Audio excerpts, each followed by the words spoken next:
Oh, Salvador, handa ka na ba para sa ating gamutan? Opo, Lolo Jose. Naihanda ko na rin po yung mga kagamitan natin.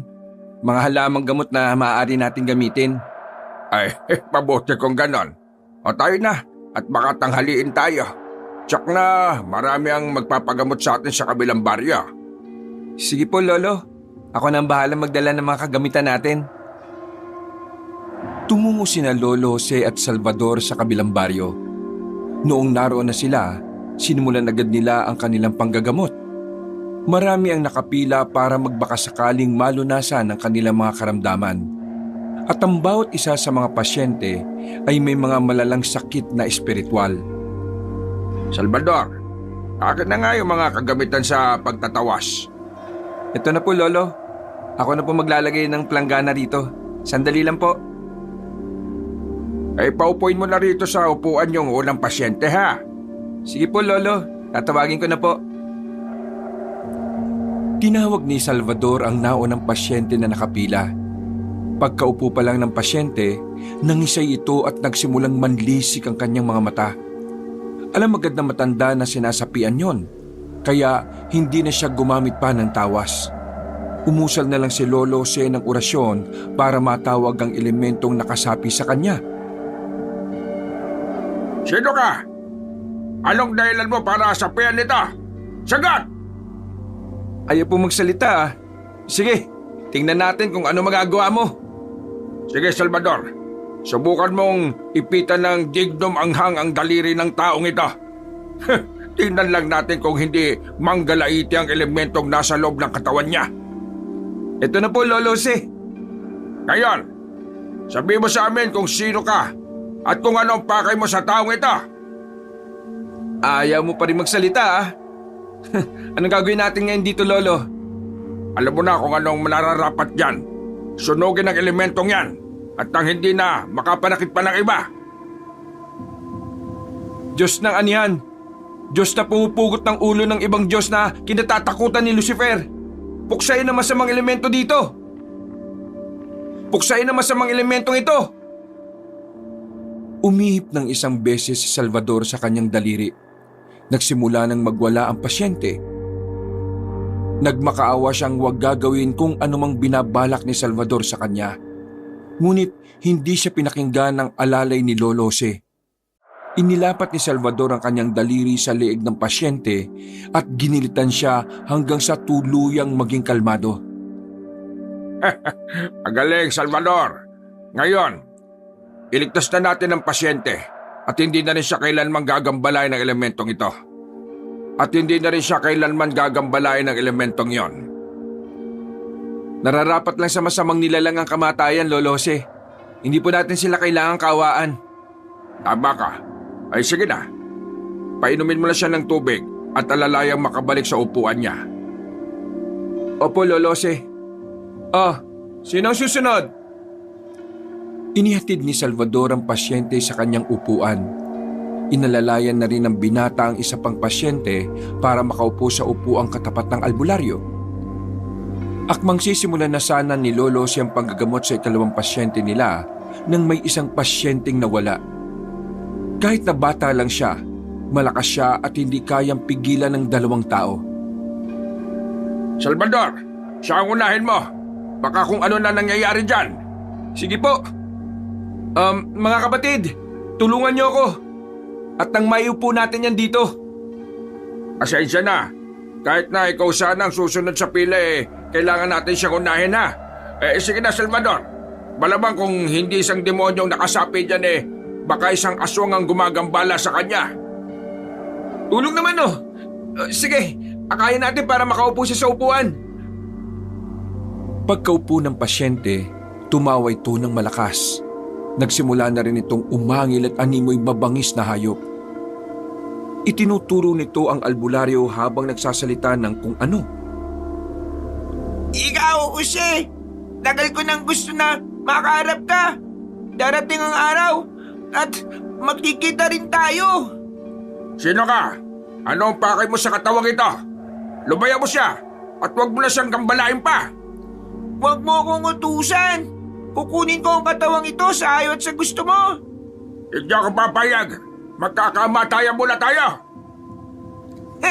Hindi mo ako kaya, Jose. Kapag nakompleto ko ng ritual, pupulbusin kita. Anong ritual ang sinasabi mo? Sa oras na hindi mo pakawalan ng batang ito, susunugin kita at hihilahin patungo sa impyerno. Sige, gawin mo. Tingnan natin kung hanggang saan nakakayaan mo. Ganon. Matitikman mo ang bagsik namin. Salvador, ikaw na muna gumawa. Masusunod po. Diyos na ano yan? Diyos na... Uy! Huwag ka umalis! Bumalik ka dito! Nagulat sina Lolo Jose at Salvador dahil sa ginawa ng bata. Mabilis itong tumakbo paalis at hindi na lumingon pa. Maging ang ibang pasyente ay nagtaka sa kung ano man ang nangyari. Hayaan na lang natin siya. Hindi na rin magagawa ng aswang na yun ang gambalay ng bata. Ako nang bahala ron. Ano pong gagawin nyo? Malalaman mo rin sa susunod. Sa ngayon, ipagpatuloy muna natin ang ating panggagamot. Marami pa ang ating pasyente. Sige po. Sino nang nasa pila kanina bago ang bata? Lumapit ka na dito. Pasensya na po kayo Kinailangan sana kasi ng bata ang agarang panggagamot Sige na. Umupo ka na rito at nang matukoy natin ang iyong karamdaman. Nang makaupo na ang pasyente, sinimulan nila ang gamutan. Dahil barang sanhi ng pagkakasakit nito, medyo natagalan ang panggagamot nila rito. Bunsod ng may katagalan ng gamutan nila, inabot na ng gabi sina Lolo Jose at Salvador. Ganun pa man, minabuti pa rin nila ang umuwi sa kanilang baryo at doon na magpahinga. Saan po kayo nagpunta yung batang yun, no? Hindi ko alam. Ewan ko nga ba kung bakit tumakbo siya. Malamang kontrolado na talaga ng aswang ang kanyang katawan. Pero, paano po kung may masamang mangyari sa kanya, Lolo Jose? Walang masamang mangyayari sa kanya. Tininggal po ko ang aswang nung tumakbo siya. Paniguradong itinigil na rin niya ang pangangambala sa bata. Kaya pala, kampante po kayo Oo. Alam mo naman, kailangan din nating magkaroon ng alas laban sa mga masasamang nilalang. Kaya ikaw, dapat alam mo kung ano ang dapat mong gamitin sa bawat pagkakataon, Opo, tatandaan ko pong sinabi nyo. Ay mabuti naman. Sige na, bilisan natin ang paglalakad at nang makauwi na tayo. Sa bahay ka na matulog at bukas ka na umuwi, Sige po, Lolo Jose. Kung yan ang gusto nyo, yan ang susundin ko. Ay, siya nga pala. Wala bang mga balita patungkol sa mga pananalasa ng aswang o kung ano man dito sa bayan natin? Wala naman po. Bakit nyo po naitanong, Lolo? Ilang gabi na kasi akong nananaginip Dumadalak daw ang dugo sa lupa at kapag igagala ko ang aking paningin sa paligid, may nakikita kong mga bata na wala ng buhay. Ano naman po kaya ang ibig sabihin nun, Lolo? Hindi ko nga rin alam Pero malakas ang kutob ko na may kinalaman nito sa aswang na nakasapi sa bata kanina. Narinig mo naman ang kanyang sinabi, hindi ba? Opo. Pero baka naman po nagkataon lang na may batang ginagambala at sinasapian ng espiritu ng aswang, hindi ba? Hindi ko alam. Huwag naman sanang ipaintulot ng Diyos na mangyari ang panaginip ko. Sana nga po, Lolo. Sana nga po. Ritual ng padalugo. Natatandaan ko na. Hindi kaya may kinalaman ng ritual ng padalugo sa aking naging panaginip? At hindi kaya ang aswang na nakasapi sa bata ang gagawa nun? Baka nga po. Tsaka yun ang sabi ng nakasaping aswang kanina, di ba? Pakiramdam ko nagbabanta siya kung ganon, kailangan natin maganda.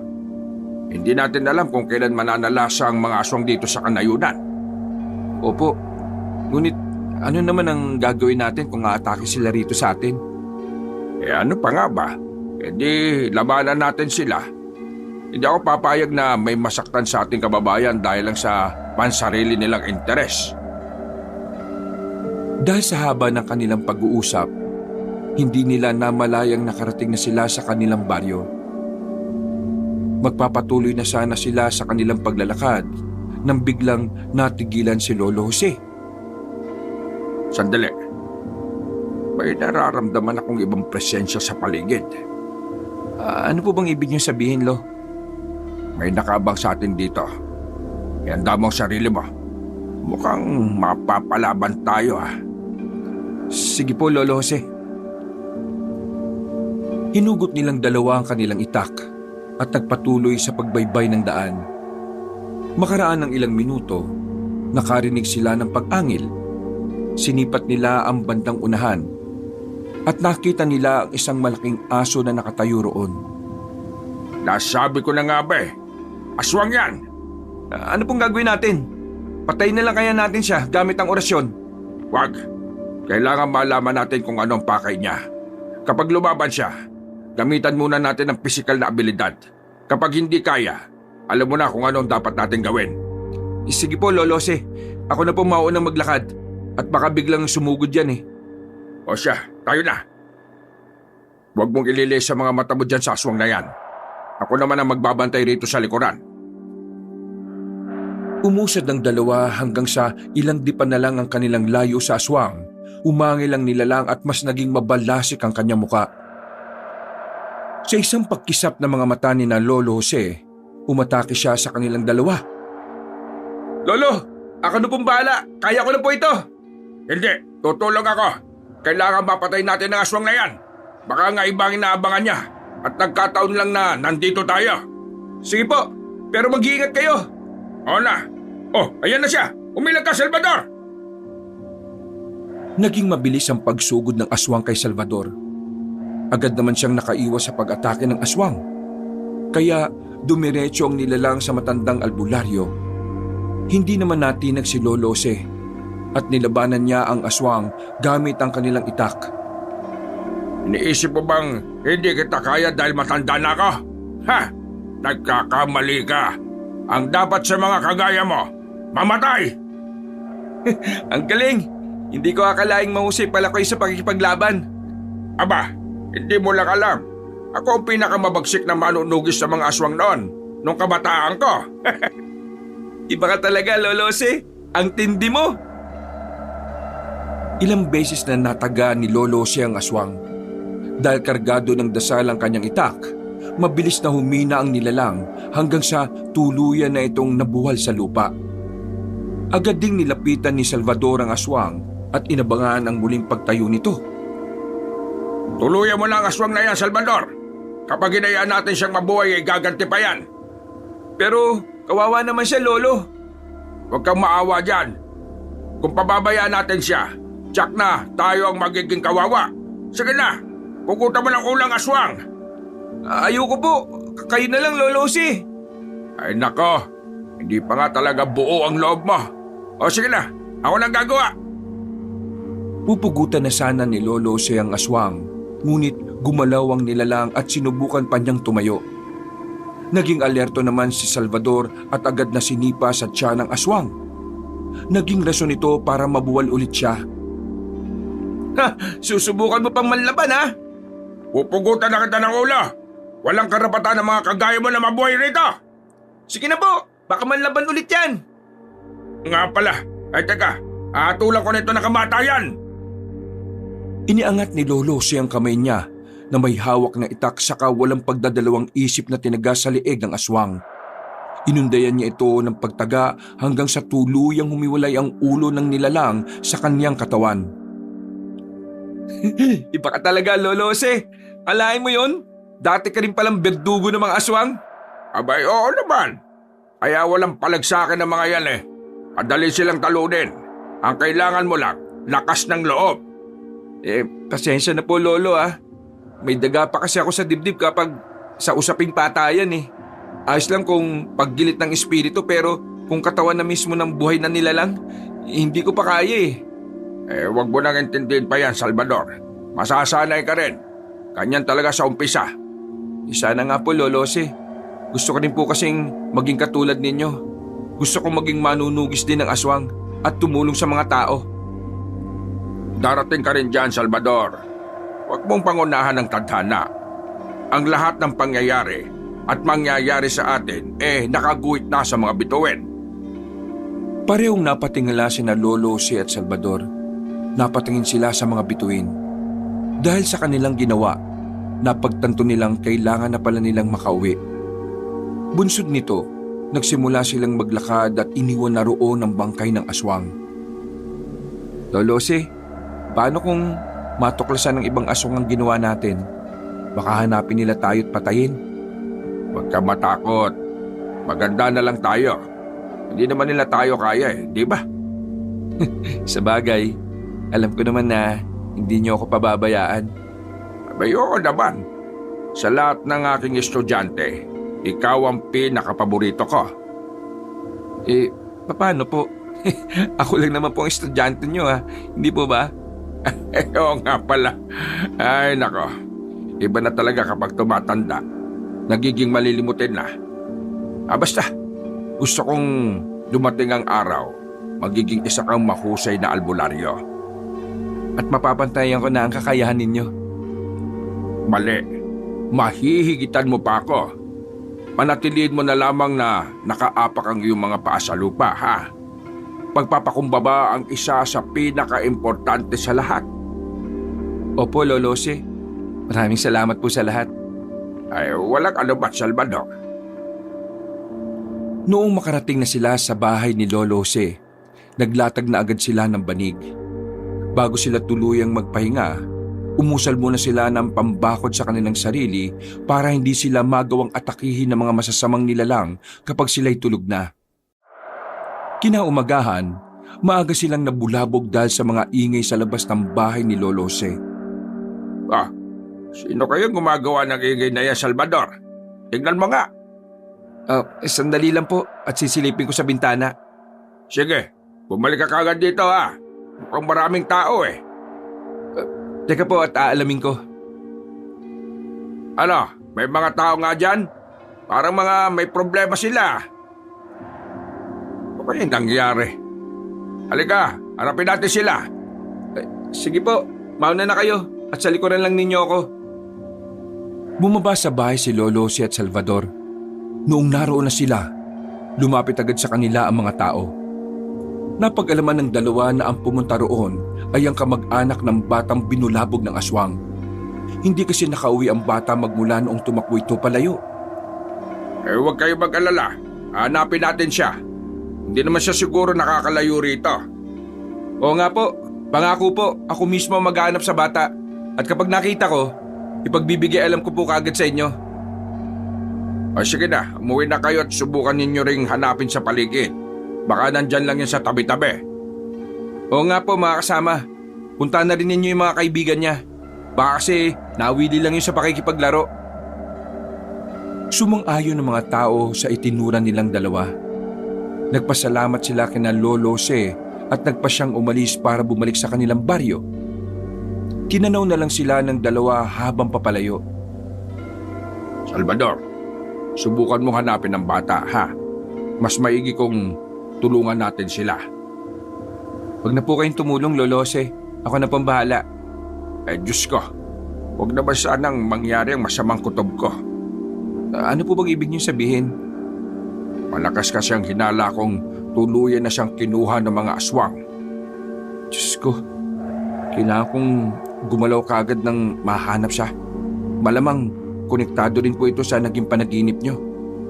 Yan nga ang aking inaalala Baka ka ako nagsasagawa na talaga ng ritual yung mga aswang. Ano naman po yung posibleng rason niya ng pagsasagawa ng padalugo? Malamang, gusto ng pinuno ng mga aswang na makakuha ng karagdagang kapangyarihan. Maaring gamitin ang ritual na yan para maging mas mayaman ang isang tao. O kung hindi man mas maging kilala. Pero hindi po ba gawain sa kaliwa ang ritual na yan? Oo. Kaya nga hindi madali yan at kailangan ng alay. Malamang, mga bata ang napili ng aswang. Di maaari.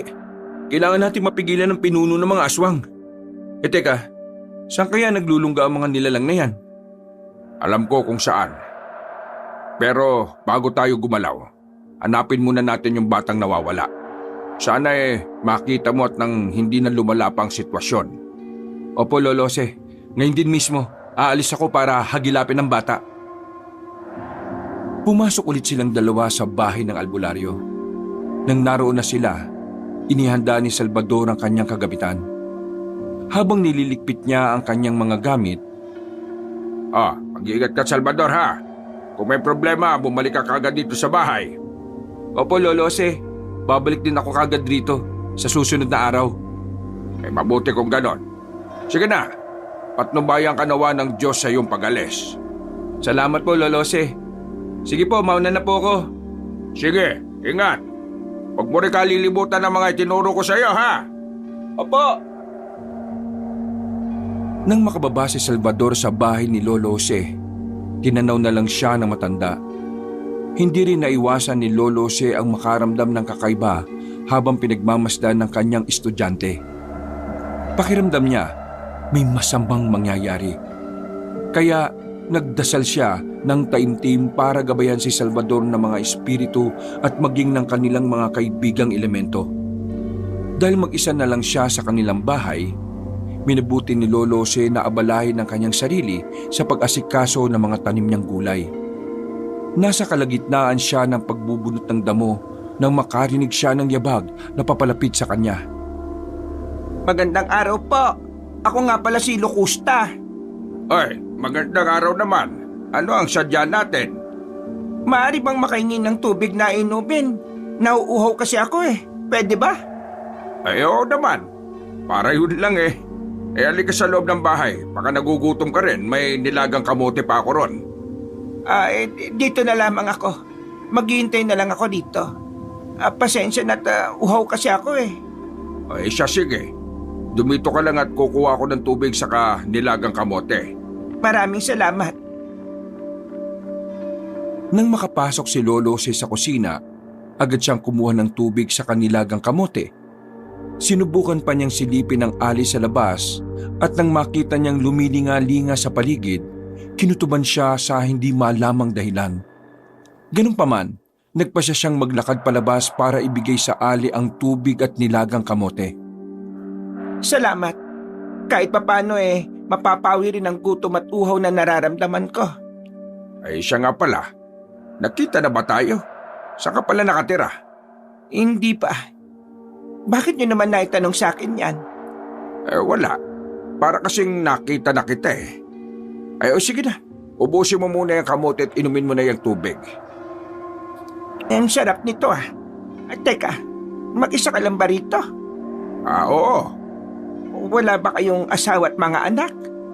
Wala. Matagal na silang patay at magmula nun, hindi na ako nag-asawang muli. Ay, pasensya na. Ayos lang. Teka, baka gusto mo pa ng kamote ha? Ay nako, busog na ako. Salamat at nawala ang uhaw sa kagutom ko. Walang anuman. Basta kailangan ng tulong ng aking kapwa. Handa ako palagi. Ay, teka. Mauna na ho ako. May pupuntahan pa kasi ako eh. Sige, mag-iingat ka. Habang naglalakad palayo ang ali, pinagmasdan siya ni Lolo Jose. Napakamot noo ang matanda at pakiramdam niya may mali roon. Sinikap niyang alamin ang bagay na bumabagabag sa kanyang isipan. Ngunit parang may humaharang na enerhiya sa kanya. Dahil dito, bumalik na lang siya sa loob ng kanyang bahay at minabuting magpahinga na lang muna. Tuluyan na rin siyang nakatulog at gabi na noong siya'y maalimpungatan dahil sa mga pagkatok. Lolo Jose! Nandito na po ako! Pumasok ka, Salvador. Bukas yan. Sige po, Lolo Jose. Papasok na lang po ako. Dumiretso ka na rin dito sa silid at nandito ako. Nung makarating si Salvador sa silid ni Lolo Jose, nakita agad na matanda na iba ang ekspresyon ng mukha nito. Medyo balisa ito at animoy may kung anong pinoproblema. "Lolo Jose, may masama akong balita sa inyo." Iyan ba ang pinoproblema mo, Salvador? Ano ba yan? "Opo, hanggang ngayon kasi hindi pa rin nakikita yung nawawalang bata. Tapos may nagsabi rin na may ilan pang kabataan ang nawawala. Pinaghahanap na rin sila ngayon ng kanilang mga magulang." Ismiyo, baka kung napano na sila. Ano pong gagawin natin, Lolo Jose? Sandali, kailangan natin magpasya. Kung susugurin natin ang kinukutaan ng mga aswang, baka mabigo lang tayo. Hindi natin alam kung ano ang madadatnan natin doon. At hindi rin tayo sigurado kung naroroon ang mga bata. Ano kaya kung ako na lang pong sumugod sa baryo ng mga aswang? Wag. Mahina ka pa kung ikukumpara sa mga aswang. Pagpipiestahan ka lang nila ron. Teka sandali. Alam ko na. Alam niyo po ang alin? Kanina, may alin na pumunta rito para humingi ng tubig. Ewan ko ba kung bakit iba ang pakiramdam ko sa kanya. Ano pong ibig niyo sabihin?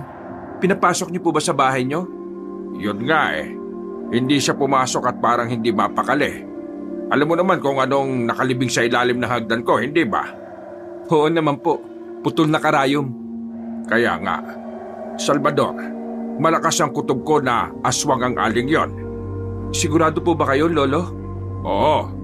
At siya rin mismo ang nakita ko sa panaginip ko. Ibig sabihin, siya yung pinuno ng mga aswang? Hindi ako sigurado ng 100%. Pero yan ang dinidikta ng aking kutob. Paano kung totoo nga po ang kutob ninyo? Wala tayong magagawa. Kailangan natin siyang kalabanin para mabawi ang mga bata. Pero sa pagkakataong yon, baka mabigo na tayo. Baka naisagawa na niyang ritual. Hintayin pa ba nating maisagawa niya bago tayo sumugod? Ano po kaya kung ngayon na mismo, punta natin yung baryo ng mga aswang? Sigurado ka ba sa pinaplano mo? Alam kong hindi pa sapat ang kakayahan mo. Baka mapano ka lang doon. Malakas po ang tiwala ko sa sarili ko at maging sa inyo na rin. Dahil kayo ang aking maestro. O siya sige. Tutungo tayo sa baryo ng mga aswang. Pero huwag ngayong gabi. Maghahanda muna tayo. Dahil baka hindi mga simpleng aswang ang ating makakalaban doon. Sige po, kayo pong bahala. Mas may karanasan kayo sa pakikipaglaban sa mga aswang eh. Basta, kapag naroroon na tayo, kailangan natin magdoble ingat. Hindi natin alam kung ano ang kayang gawin ng mga aswang na yon. Sige po, ihanda ko na lang ang mga dadalhin natin para hindi na tayo mahirapan pa. Kagaya ng kanilang napag-usapan, nagpasya silang dalawa na maghanda. Tinuruan ni Lolo si Salvador ng mga orasyon na pwedeng magamit laban sa mga aswang. Dahil bihasa naman sa pakikipaglaban ng mano-mano si Salvador, hindi na siya tinuturuan pa ng matandang albularyo. Ilang linggo na rin silang nagganda hanggang sa mapagtanto ni Lolo Jose na handa na ang katawan at kaluluwa ng kanyang alalay. O ano, Salvador? Handa ka na ba? Opo, Lolo. Alam kong handa na talaga ako. Ngayon, magagawa ko ng makipaglaban sa mga aswang ng walang pagdadalawang isip. Mabuti kung ganon. O sige na, aalis tayo mamayang gabi at tutungo sa baryo ng mga aswang. Sige po, nakahandaan na rin naman ang ating kagamitan na dadalhin. O siya, magpahinga ka muna para may lakas ka mamaya. Paniguradong mapapasabak tayo sa labanan. Dahil kabilugan na pala ng buwan mamayang gabi. Napatango si Salvador sa kanyang maestro. Gaya ng sabi nito, minabuti na nga lang nilang magpahinga. Kinagabihan, inihanda nila ang kanilang sarili. Nagsagawa pa ng ritual si Lolo Jose para maging mas malakas ang kanilang loob at hindi madaling matalo ng mga aswang. May ipinahid din sila sa kanilang katawan para magkaroon sila ng tagabulag.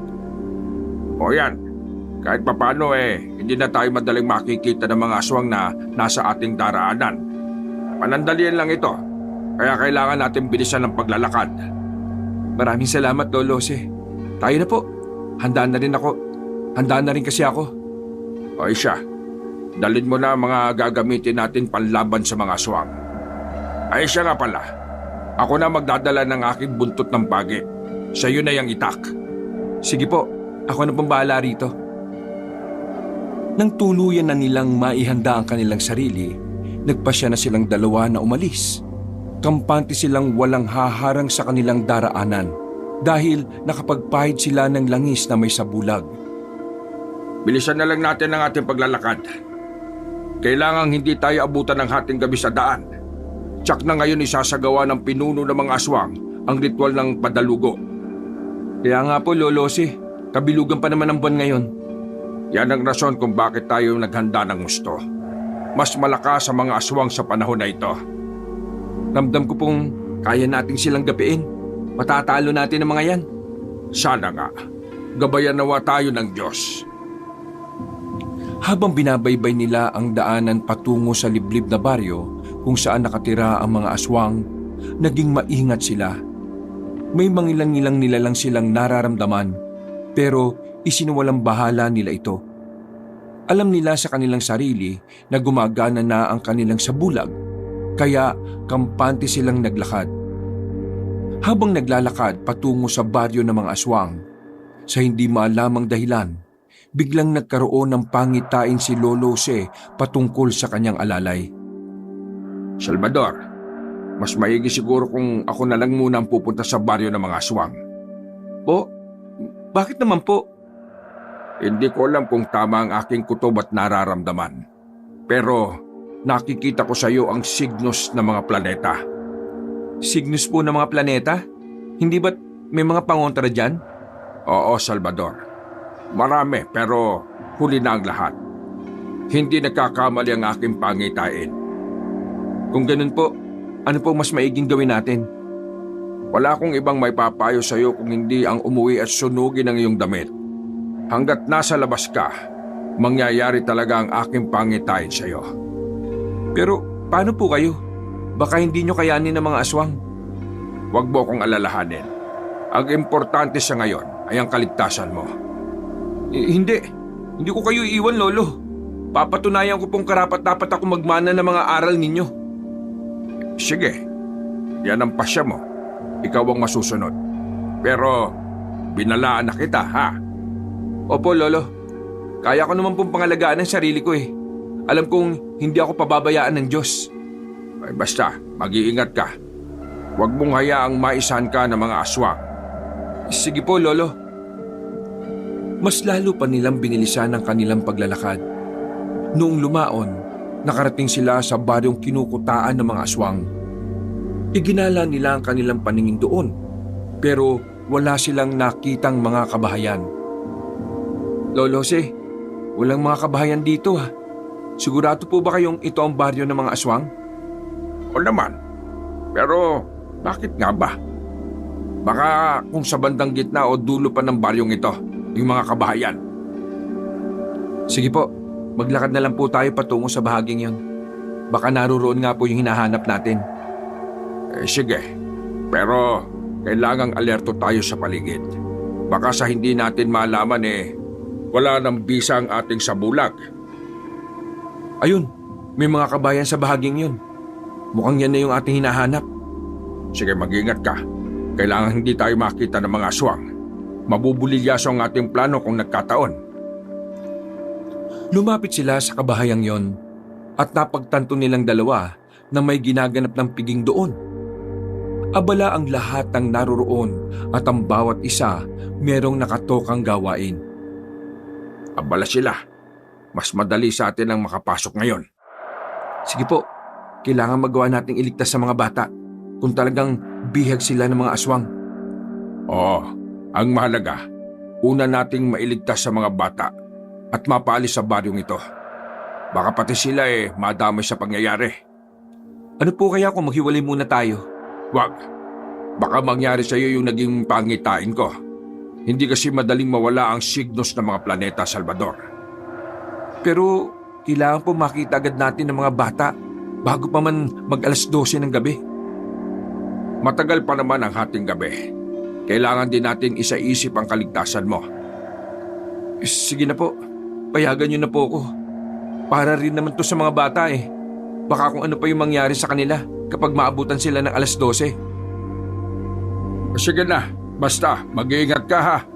Palagi mong ihanda ang itak mo at baka may umatake sa iyo. Opo, Lolo. Huwag mong kakalimutang may signos ka pa ng mga planeta. Bumalik ka kagad dito kung mararamdaman mong merong aberya, ha? Sige po, doon ako pupunta sa bahaging yon. O sige na, sa bahaging yon naman ako maghahagilap. Kailangan mahanap kagad natin ng mga bata. Tinanaw ni Lolo Jose ang kanyang alalay habang palayo ito. Nasa kalagitnaan siya ng pagmamasid kay Salvador nang makita niyang wala itong ulo. Kinutuban siya ng hindi maganda. Kaya sa halip na tahakin ang direksyong kanyang sinabi, minabuti na matandang albularyo na sundan si Salvador.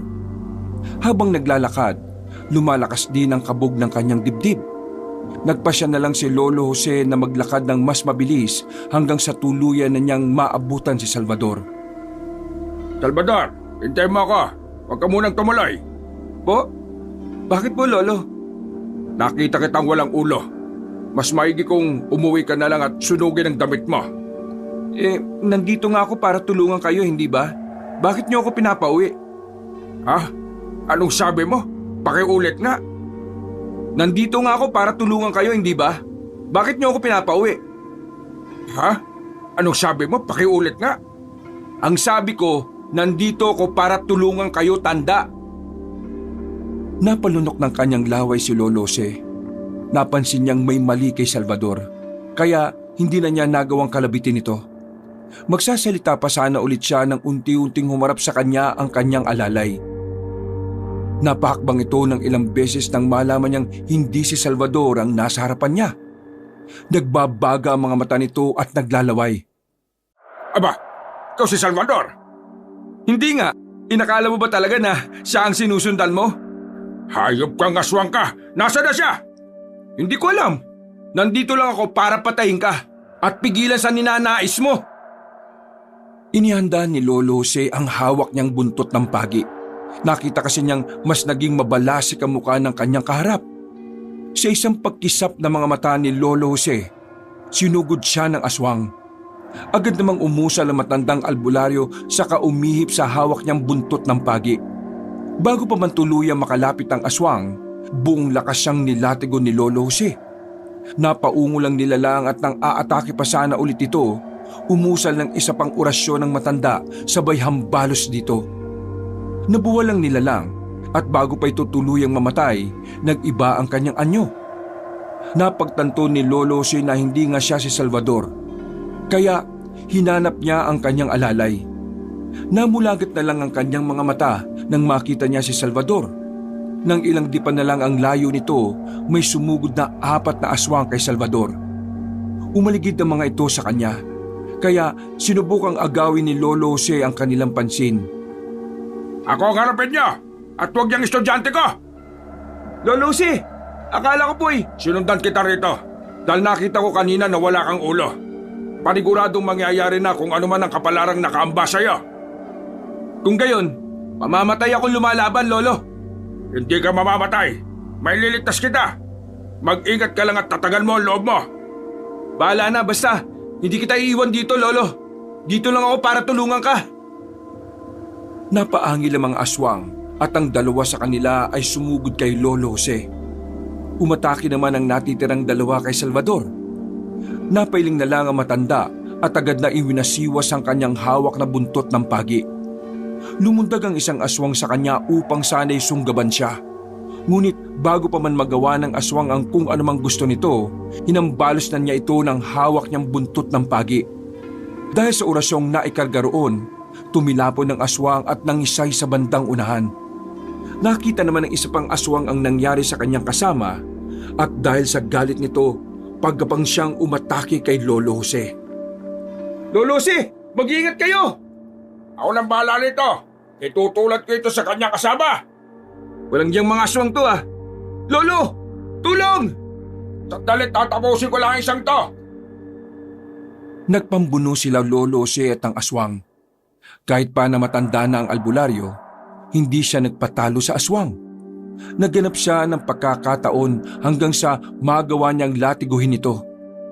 Napaungol ang aswang at kagaya ng kanyang kasama ng isa ito. Bago tuluyang lumapit kay Salvador, ibinaling pa ni Lolo Jose ang kanyang pansin sa naunang aswang. Napailing na lang siya nang makitang wala na itong buhay. Ayong mga aswang, ako ang harapin niyo. Lolo, malalakas sila. Hindi ko sila kaya. Kaya mo yan. Magtiwala ka sa sarili mong kakayahan. Sige, lalapit ako riyan at ako ang haharap sa kanila. Sige po. Nung makita ni Lolo Jose na pinagtutulungan ng dalawang aswang si Salvador, lumapit siya roon at buong lakas na hinambalos ang isang aswang. Humarap pa ito sa matandang albularyo at binalak sana nitong sumugod. Ngunit bago nito magawa, nabuwal siya sa lupa at nawalan ng malay. Napakalakas talaga nitong buntot ng pagi nyo. Abay, oo naman. Kinargahan ko ito ng mga dasal mula sa matataas na aral. Sa katunayan, kaya ko rin katulad ng kidlat ang epekto nito sa mga aswang. Kung ganun po, subukan nyo sa aswang na ito. Mukhang magtatagumpay na siya sa pagkagat sa akin. Ganun ba? Sige, etong dapat sa mga kagaya niya. Umusal si Lolo Jose ng orasyon para tumawag sa kidlat na pumuksa kay Lucifer. Noong mausal na niya, umihip siya ng 3 beses sa buntot ng pagi. Nakita ng aswang na kumukuyo kay Salvador ang kanyang ginawa.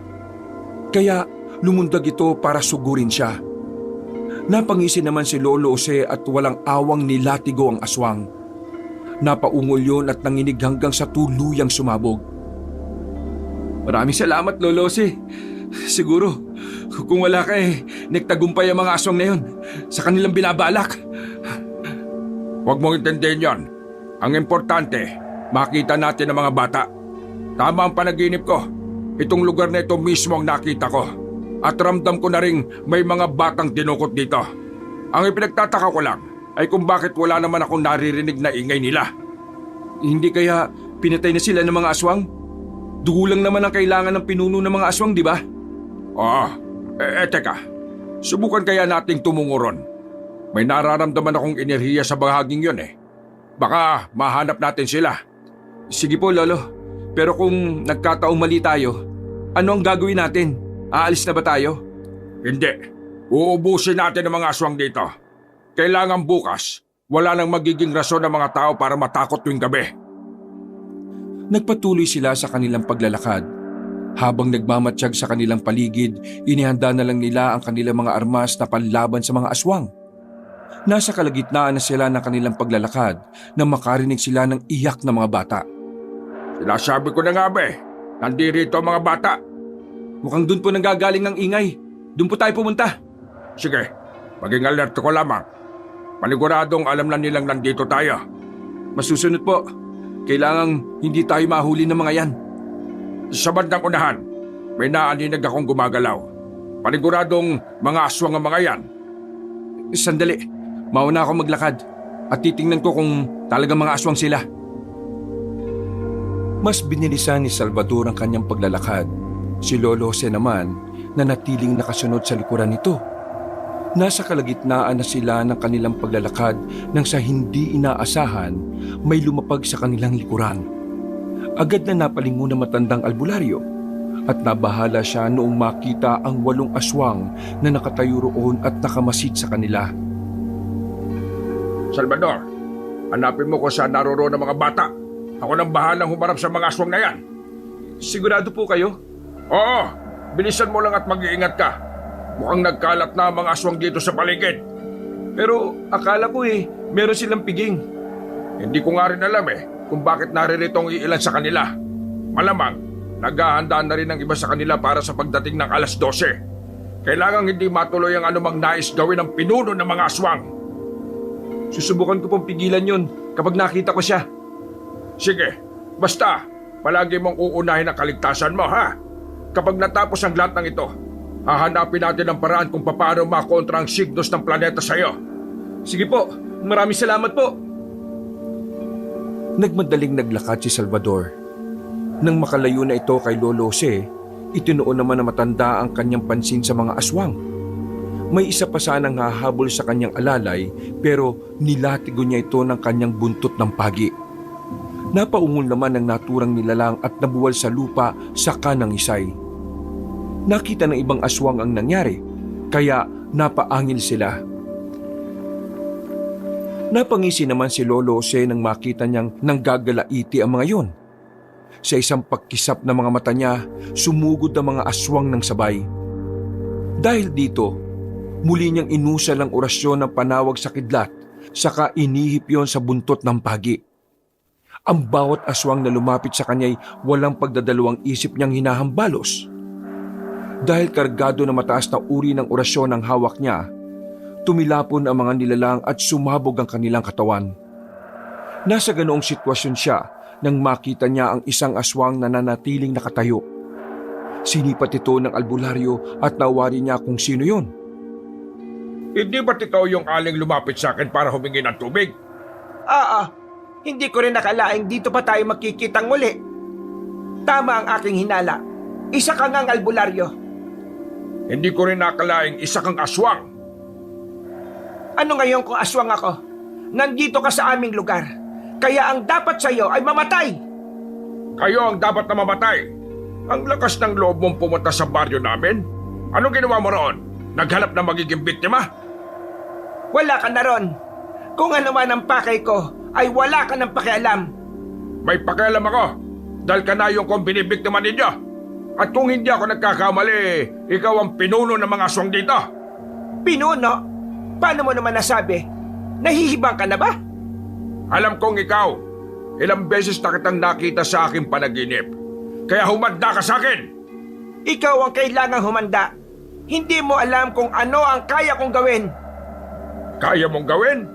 Hindi ba't kaya ka nandudukot ng mga bata para may magamit ka sa ritual mo? Anong ritual ang pinagsasabi mo riyan? Ilang beses kong nakita sa mga panaginip ko ang pagsasagawa mo ng padalugo. Hindi ko alam kung ano ang pinagsasabi mo. Ano, magdidiskusyon na lang ba tayo? Sumugod ka rito at nang malaman mo kung anong hinahanap mo. Ikaw ang sumugod dito kung talaga matapang ka. Pagsisisihan mong nakarating ka rito. O ano na, sumugod ka sa akin. Tingnan natin kung hanggang saan ang kakayahan mo. Anong susugod sa'yo? Nahihibang ka na talaga, matanda ka. Mga kasama, patayin ninyo ang albularyong ito. Nagkakamali siya ng pinasok. Sige, dalhin mo ang lahat ng alagad mo rito. Tingnan natin kung ano magagawa ninyo. Sugo ng dilim, laban sa alagad ng liwanag. Sumenya si Locusta at sa isang pagkisap ng mga mata ni Lolo Jose, may narinig siyang mga yabag. Iginala niya ang kanyang paningin sa paligid at nakita ang maraming nagbabagang mga mata.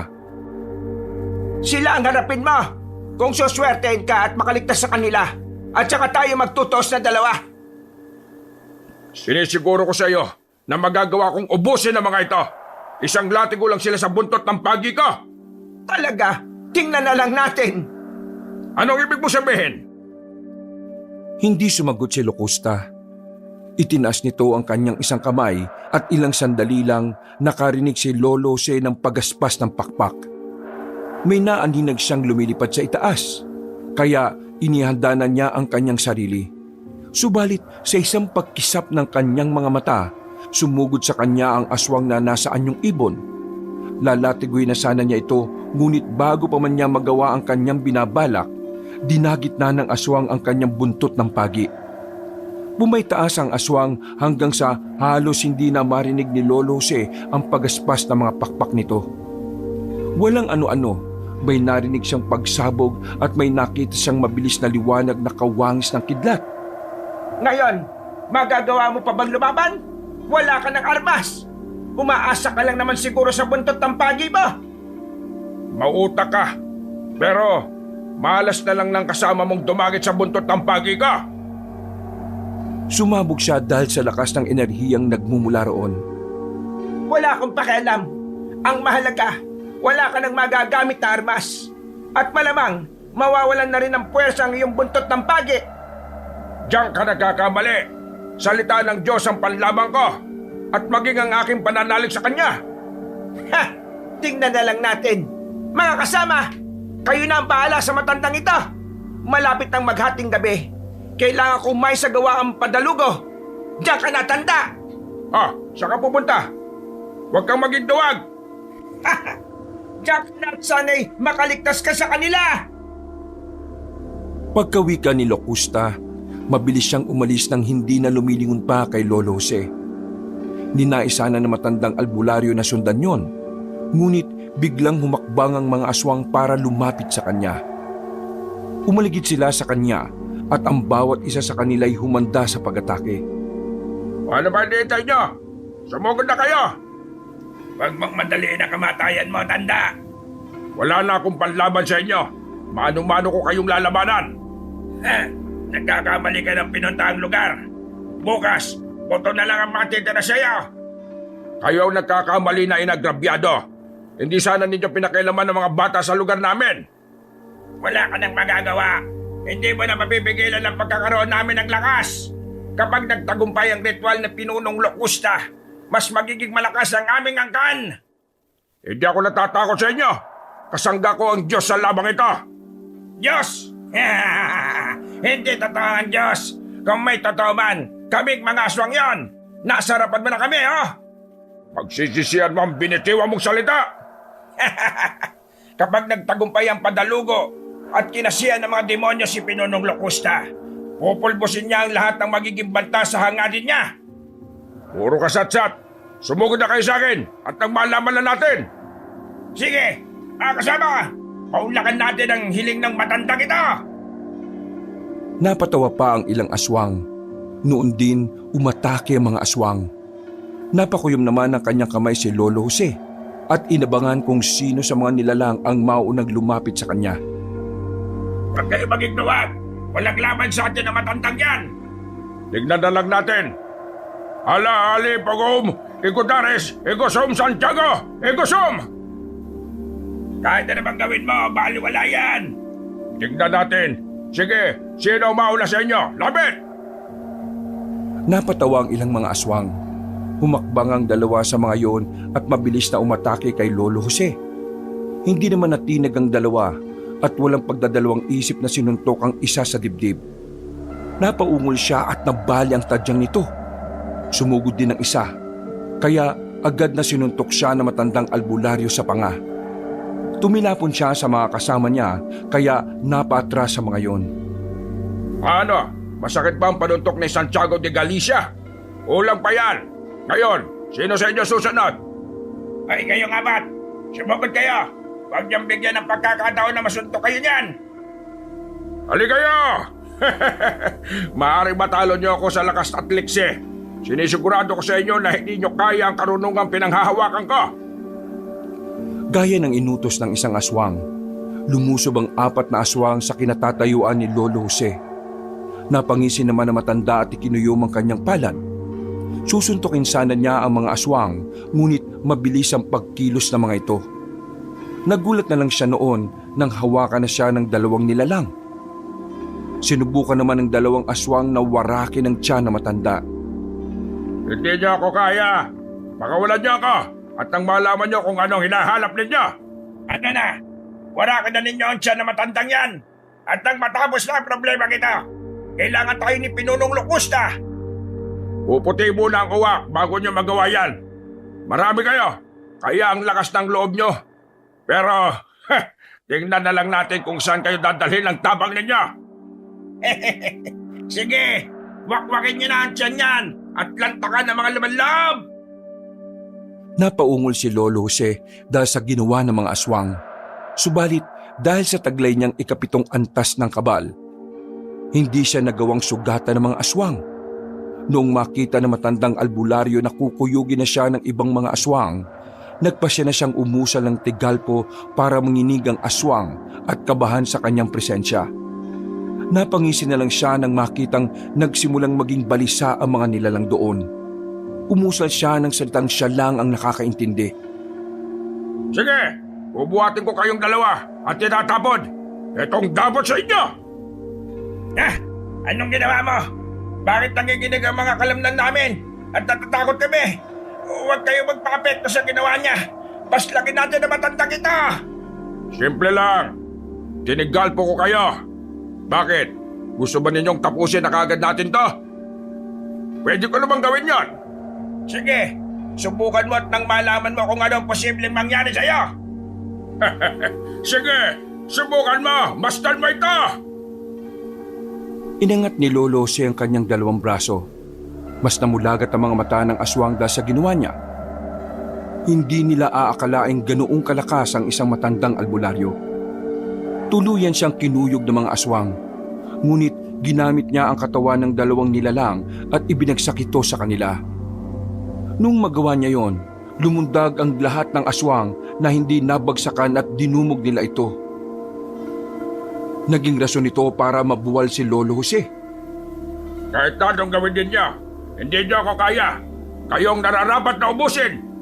Malas lang talaga ninyo at ako ang inyong nakaharap. Ikaw ang malas, tanda. Hindi ka man namin masugatan. Magagawa ka pa rin namin patayin sa ibang paraan. At inakala mo bang papayag ako? Nag-orasyon si Lolo Jose sa kanyang kamao. Kasabay ng kanyang pagtayo, sinuntok niya ang bawat nilalang na maaabot ng kanyang kamao. Nagsitilapon sila. Kabilang na ang aswang na kumakausap sa kanya. Iginala ni Lolo Jose ang kanyang paningin sa paligid at nakaramdam siya ng takot nang maulinigan ang boses ni Salvador. Upang magawa niyang lipulin ng mga aswang na nakahandusay sa lupa, umusal siya ng orasyon para magtawag ng espiritual na kidlat. Ilang sandali pa, naaaninag niya ang mga kidlat na mula sa kalangitan. Napailing na lang siya nang makita ang kamatayan ng mga aswang na kumalaban sa kanya. Nagpasya si Lolo Jose na hagilapin na si Salvador, subalit nang makarating siya sa pinanggalingan ng boses, nakita niya si Salvador na nakahandusay sa lupa. Wakwak ang tiyan at nilalantakan ni Locusta ang kanyang mga laman loob. Hoy! Locusta! Walang iya ka! Anong ginawa mo kay Salvador? Magbabayad ka sa kalapastangalang mo ito! Gusto mo bang saluhan ako? Nakialam kasi siya sa aking gagawin. Kaya pinatay ko lang. Alalay mo pala. Demonyo ka! Pagbabayaran mo yung ginawa mo! Lubayan mo siya! Lulubayak ko siya. Pero ikaw naman ang aking lalantakan. Gusto kong matikman ang laman loob ng isang matandang albularyo. Mangyayari lang yan kapag natalo mo ako sa laban. Kung ganon, handa kong labanan ka na. Kahit kayon mismo. Itinigil ni Locusta ang kanyang ginagawa. Tumayo siya tumarap kay Lolo Jose. Nanginig naman ang buong katawan ng matandang albularyo. Nang makita niya ang kalagayan ng kanyang alalay na si Salvador, naalala niya ang signos ng planeta na nasa binata. Kaya napailing ito at nagsisisi. Bakit parang pasan mo ang mundo? Ang buong akala ko matapang katanda. Pagsisisihan mo ang ginawa mo kay Salvador. Kung ikaw ang tinutukoy ng signos ng mga planeta, sisiguraduhin kong mangyayari rin sa iyo ang ginawa mo sa kanya. Tingnan na lang natin. Yan ay kung magagawa mo akong talunin. Hindi mo ba nakakalahati ang mga tauhan ka? Wala akong pakialam. Kahit isang batalyon pa ang iharap mo sa akin, hindi ako matatakot. Sinabi mo yan, ha? Sige. Dahil malapit na ang 12:00, sila na muna ang bahala sa iyo. Umatungal ng malakas ang pinuno ng mga aswang. Ilang sandali pa, nakarinig ng maraming yabag ng paa si Lolo Jose. Iginala niya ang kanyang paningin sa paligid at nakita niya ang napakaraming anino. Napalunok na lang siya ng kanyang laway dahil wala siyang armas na pwedeng maging panlaban sa kanila. Dahil dito, umusal na lang siya ng orasyon sa kanyang kamao upang mag-ibayo pa ang lakas nito. Saan ka pupunta, Locusta? Ikaw pa lang doon sa ating dalawa eh. Huwag mong takasan ang labang ito. Aalis ako para isagawa ang padalugo. Bakit? Pipigilan mo ako? Hindi ka magtatagumpay sa gusto mo. Bago mangyari yan, papatayin muna kita. Nagkakamali ka. Nakahanda na ang mga bata. Nakalambitin na sila at sasahuri ko na ang kanilang dugo kung nagkataon. Magsisisi ka kung idadamay mo mga bata sa kahibangan mo. Hindi mo lang alam kung ano magiging epekto ng ritual mo. Wala akong pakialam. Diyan ka na. Pipigilan pa sana ni Lolo Jose si Locusta, ngunit umusad ang napakaraming aswang para sugurin siya. Napatawa na lang ang pinuno ng mga aswang habang paalis doon. Alam ni Lolo Jose na isasagawa na ng naturang aswang ang kanyang ritual. Kaya nabahala siya at ninais niyang habulin si Locusta. Ngunit dahil napakaraming aswang ang nakapaligid sa kanya, walang nagawa si Lolo Jose kundi ang ihanda ang sarili niya sa banta ng mga aswang. Walang ano-ano, lumundag ang isa sa mga aswang para sugurin siya. Nabasa naman ng matandang albularyo ang plano nito, kaya nang lalapag na ito sa kanyang harapan, walang agam-agam niyang sinuntok ito. Tumilapon ang nilalang at nang isa ito hanggang sa nawalan na ng buhay. Nakita naman ng ibang aswang ang ginawa ni Lolo Jose kaya mas naging agresibo sila. Sabay-sabay silang umatake sa matandang albularyo. Bago pa man makausal ng kanyang dasal si Lolo Jose, kinuyog na siya ng mga aswang. Sinigurado nilang masusukol ito at wala nang magagawa. Ikaw pala ang albularyong sumugod dito, ha? Akala mo ba mapipigilan mo ang pagkuha ni Pinunong Locusta ng kapangyarihan? Gagawin ko ang lahat para mapigilan kayo. Hindi ko papayagang mangyari ang inyong binabalak. Hindi papayagan? Ano pa ba ang magagawa mo? Sige, dalhin natin ang albularyo niyan sa harap ng ating pinuno. Ipapasaksi natin kung paano magkaroon ng mas malakas na kapangyarihan si Pinunong Locusta. Sige, at nang magawa ko siyang tapusin bago pa niya mapagtagumpayan ng ritual ng padalugo. Sige na, tignan natin kung may mararating niyang pagdaldal mo kapag maging matagumpay ang pagriritual ng aming pinuno. Huwag kayong umasa, hindi niyo alam kung gaano kahirap ang padalugo. Tatawanan ko lang kayo kapag nagkamali siya. May sasakripisyo ang inyong buhay. Wala akong pakialam. Ang importante, makuha ni Pinunong Locusta ang kanyang nais. Mga baliw, ginagamit lang kayo na inyong pinuno. Hindi pa ba ninyo nahahalata ang mga ginagawa niya? Napakabobo ninyo! Tumahimik ka na! Naririndi na ako sa boses mo. Sige na, dalhin natin to kay Pinunong Locusta. Ipapasaksi natin sa kanya ang pagbabago ng katauhan ng ating pinuno. Kinaladkad nila si Lolo Jose patungo sa kinaroroonan ni Locusta. Habang papalapit doon, iginala na matandang albularyo ang kanyang paningin. Nanlumo siya at nakaramdam na matinding galit nang makita niyang nakalambiti ng patiwarik ang 5 bata. May mga gilit ang kanilang leeg at tumutulo ang kanilang dugo. Samantala, naroroon din si Locusta at sinisimulan na niya ang ritual. Bastan mo, tanda, kung paano magkaroon ng kapangyarihan mula sa demonyong aming pinuno. Hindi ako papayag sa gusto ninyo. Gagawin kong lahat para mapigilan yan.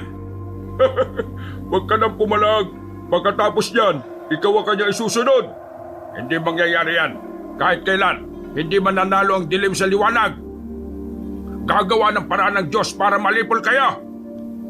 Walang magagawa ang sinasabi mong Diyos. Bastan mo ang nakapaligid kay Pinunong Locusta. Pakiramdaman mo. Hindi ako papayag. Uubusin ko kayong lahat. Muling umusal ng orasyon si Lolo Jose para magkaroon ng pambihirang lakas. Matapos niyang gawin ito, sinuntok niya ang mga aswang at ang bawat matamaan ng kanyang kamao ay nabubuwal sa lupa at ang iba ay napapaatras. Yan ang nararapat sa mga kagaya ninyo. Sige, bumangon kayo at muling umatake. O kasama, bumangon kayo. Huwag kayong panghinaan ng loob. Kaya natin na matandang ito. Sige, ali kayo. At sisiguraduhin ko madudurog ang buto ninyo. Huwag kayong magpadala sa pananakot niyan. Atakihin niyo na siya. Sumang-ayon ng mga aswang. Isa-isa silang bumangon at umatake kay Lolo Jose. Ang kada nilalang na lumalapit sa matandang albularyo, sinusuntok nito. Kaya tumitilapon sila. Subalit para maprotektahan si Locusta at hindi maantala ang kung anumang ginagawa nito, hindi sila pinanghinaan ng loob. Ilang beses na bumangon ng mga aswang at sumugod kay Lolo Jose. Hindi naman natinag ang matanda at ang kada nilalang na lumalapit sa kanya ay walang habas niyang pinagsususuntok. Nasa kalagitnaan siya ng kanyang ginagawa ng... Nandito ka pala, tanda. Ano, nakikita mo ba ang may team na kapangyarihang lumulukob sa katauhan ka? At alam kong darating din ang oras na babawiin sa iyo yan. Kapag nangyari yan, mabubulok ang iyong katawan at masasakdal sa impyerno ang kaluluwa mo. Ngayon, wala ka nang magagawa. Mamamatay ka rito sa aming kuta at magiging alaala ka na lang. Kung mamamatay man ako, isasama ko kayong lahat. Yan ang sinisiguro ko sa inyo. Huwag kang mag-ilusyon. Hindi mo nga kayang patayin ang mga kasama ko, hindi ba? Hindi mo lang alam kung ilang aswang na ang aking napaslang. At ikaw ang isusunod ko. Sa estado ko ngayon, alam kong hindi mo na magagawa yan. Sumenya si Locusta sa kanyang mga kasamang aswang. Noon din, Kahit na masakit ang katawan ng mga nilalang, bumangon sila at umatake kay Lolo Jose. Napailing naman ng matandang albularyo at umusal siya ng mataas na uri ng orasyon para mas maging mabigat ang kanyang kamao at magmistula itong sipa ng kabayo. Tikman niyo ang suntok na parang lakas ng paa ng isang kabayo! Huwag kayo matakot. Kaya ko siyang patayin. Sugurin lang ninyo siya at kalabanin hanggang sa manghina. Narinig niyo ang sabi ng pinunong Locusta. Sugurin niyo, matanda! Halika kayo, tikman niyo ang bagsik ng kamao ka!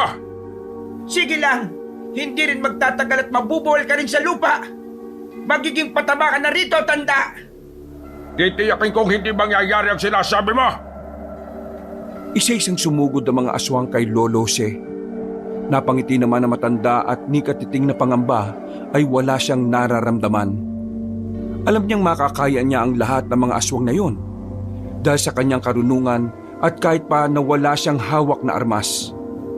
Sa kada paglapit ng mga aswang, sinusuntok niya ang mga ito. Sa tuwing tumatama ang kamao ni Lolo Jose sa kanila, tumitilapon sila at nawawalan ng malay.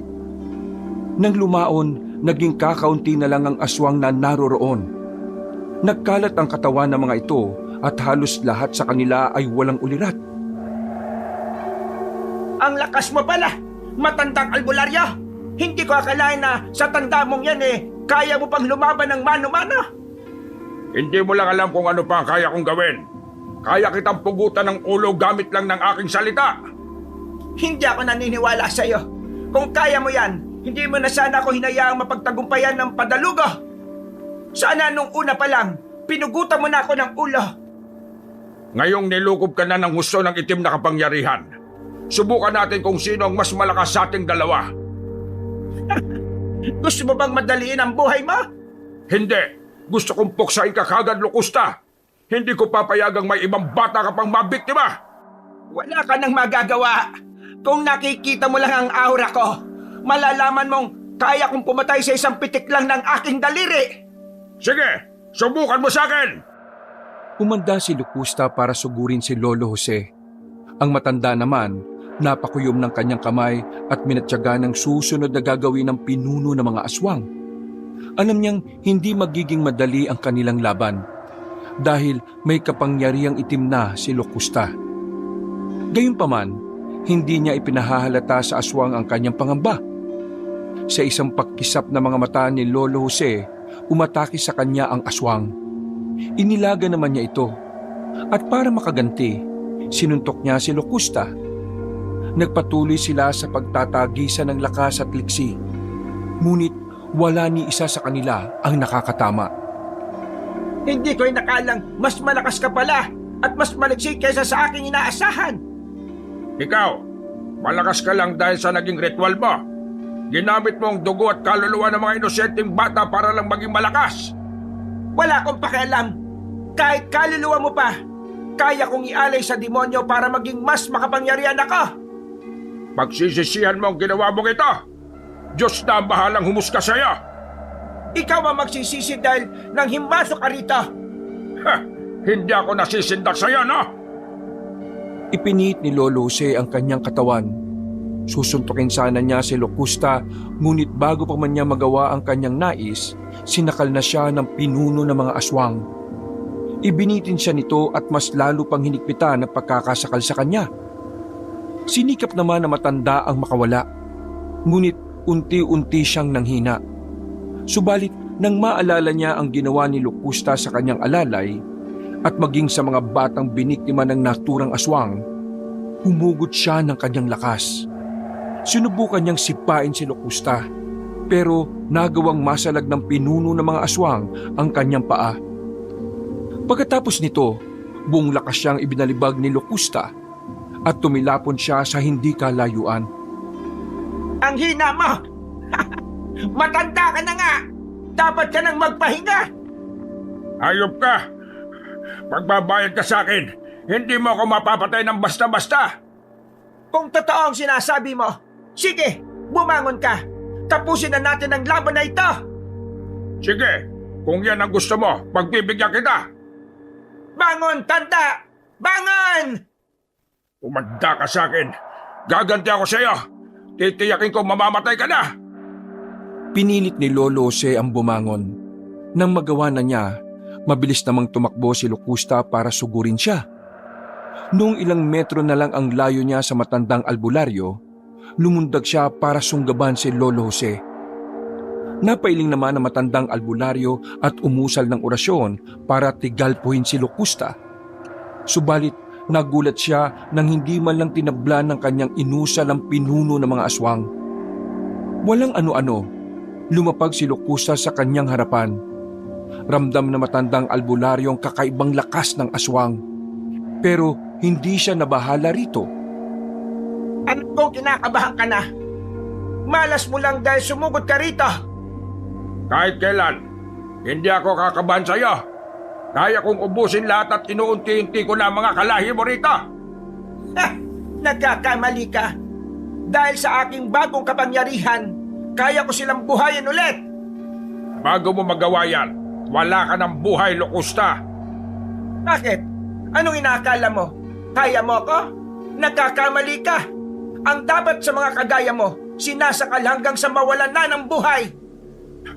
Kung mamamatay man ako, isasama kita. Sige, gawin mo kung ano man ang nais mo. Ganun ba?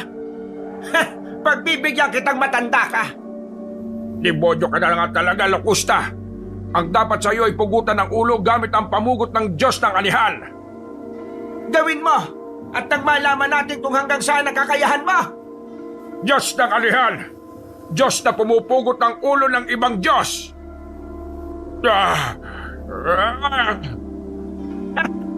Sige, ituloy mo. Ito ang dapat sa'yo. Tingnan natin kung hindi madurog ang mga buto mo. At sa iyong pagbagsak, natitiyak kong pagpipiestahan ka na ng mga aswang na muling nabuhay. Nagpumiglas si Lolo Jose. At dahil mas sumigpit pa ang pagkakasakal sa kanya, hindi na niya naituloy ang pag-usal ng pamugot ng Diyos ng Anihan. Napalakak na lang si Locusta at bago pa man magtagumpay si Lolo Jose, ibinalibag na niya ito. Pagkabaksak na matanda sa lupa, napaungol siya at napasapo sa kanyang balakang. Halos hindi siya makagalaw dahil sa lakas ng pagkakatilapon niya. Ilang sandali pa, nakarinig siya ng pag-ungol.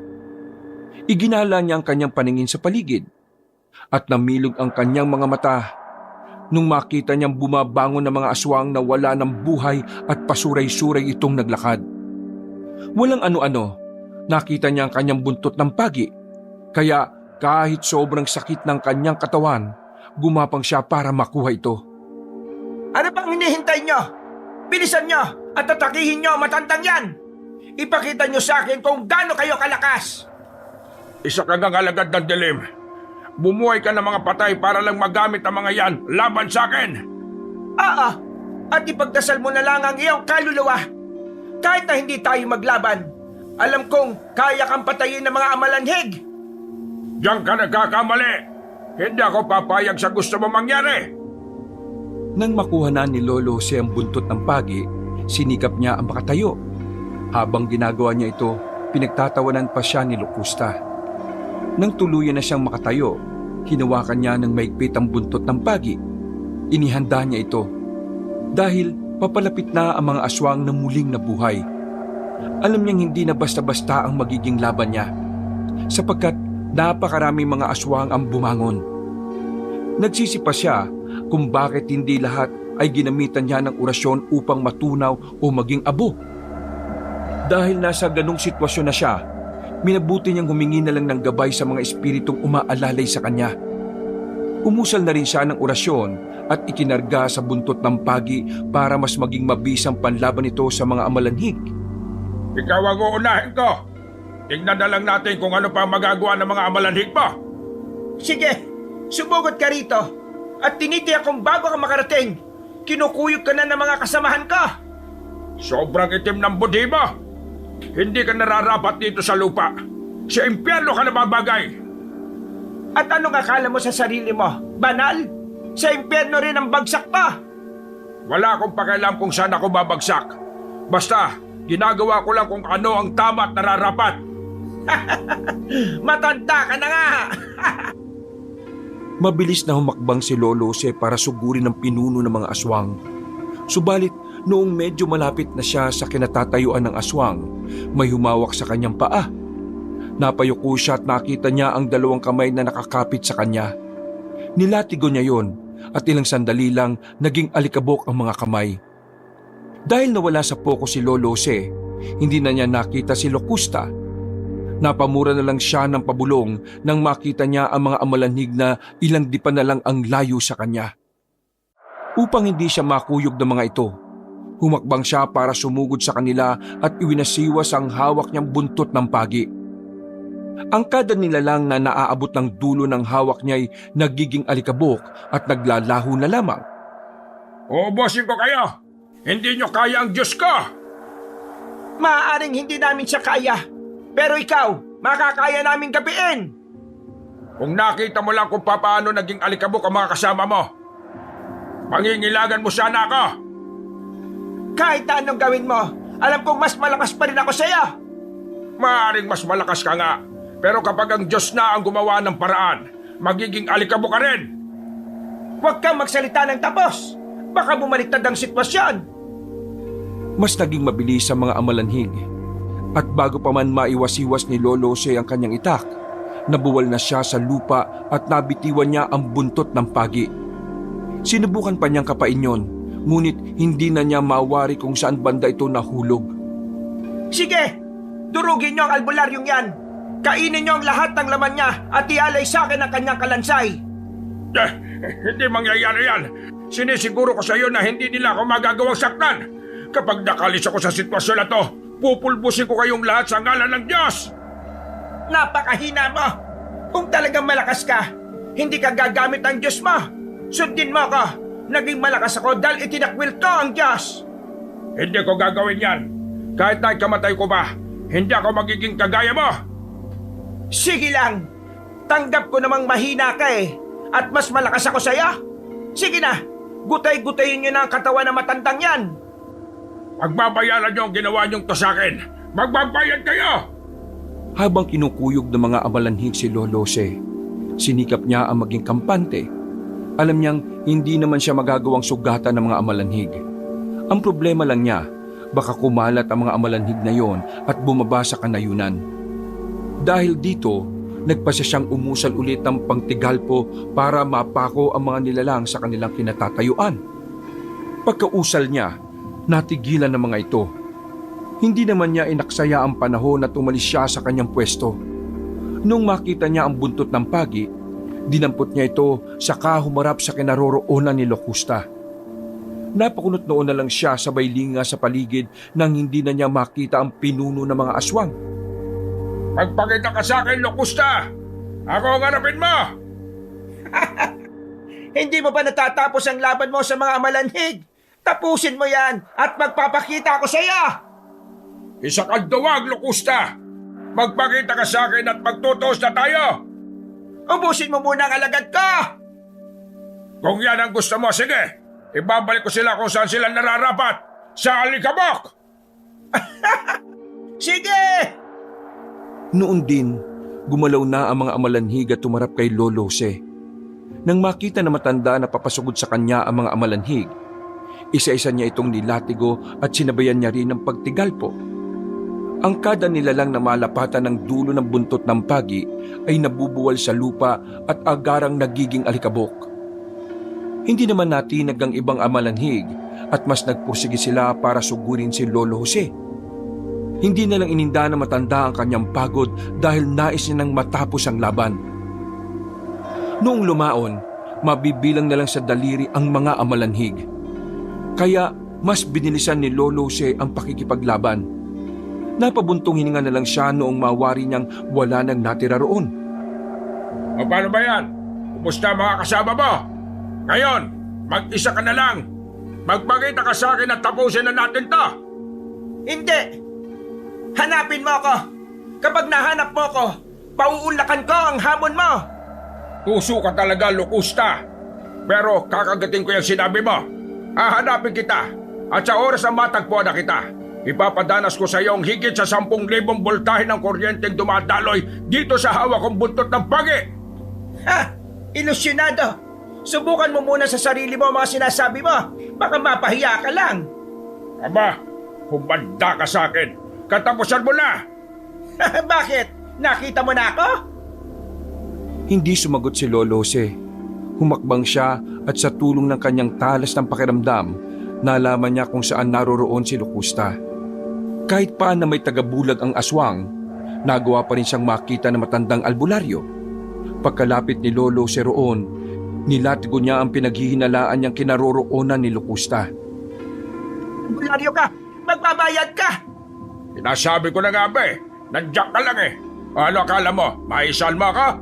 Humanda ka sa akin! Papatayin kita! Yan eh kung papayag ako. Hindi mo mapapantayan ang aking liksi, tanda! Mahuhuli rin kita, Locusta. Kapag nagkataon, magiging abo ka rin kagaya ng mga kasama mo. Kung mangyayari man yan, mauna ka muna! Ikaw ang unang magiging alikabok sa atin! Ito ba ang dapat sa'yo? Humanda ka sa kidlat! Anong ginawa mo? Ang init! Napapaso ako! Kulang pa yan. Simpleng kidlat pa lang yan. Ngayon, ipapatikim ko sa iyo ang kidlat ng Arkanghel na si Metatron. Ito ang dapat sa mga kagaya mo. Wag mong gawin yan! Maawa ka! Hindi na uso ang awa sa mga kagaya mong naibeta na ang katawan sa demonyo. Sige, gawin mo na nang masukat natin kung hanggang saan nakapangyarihang taglay mo. Ito ang dapat sa iyo. Kidlat ni Metatron. Umusal ng orasyon si Lolo Jose at kasabay nito, hinagupit niya ng buntot ng pagi si Locusta.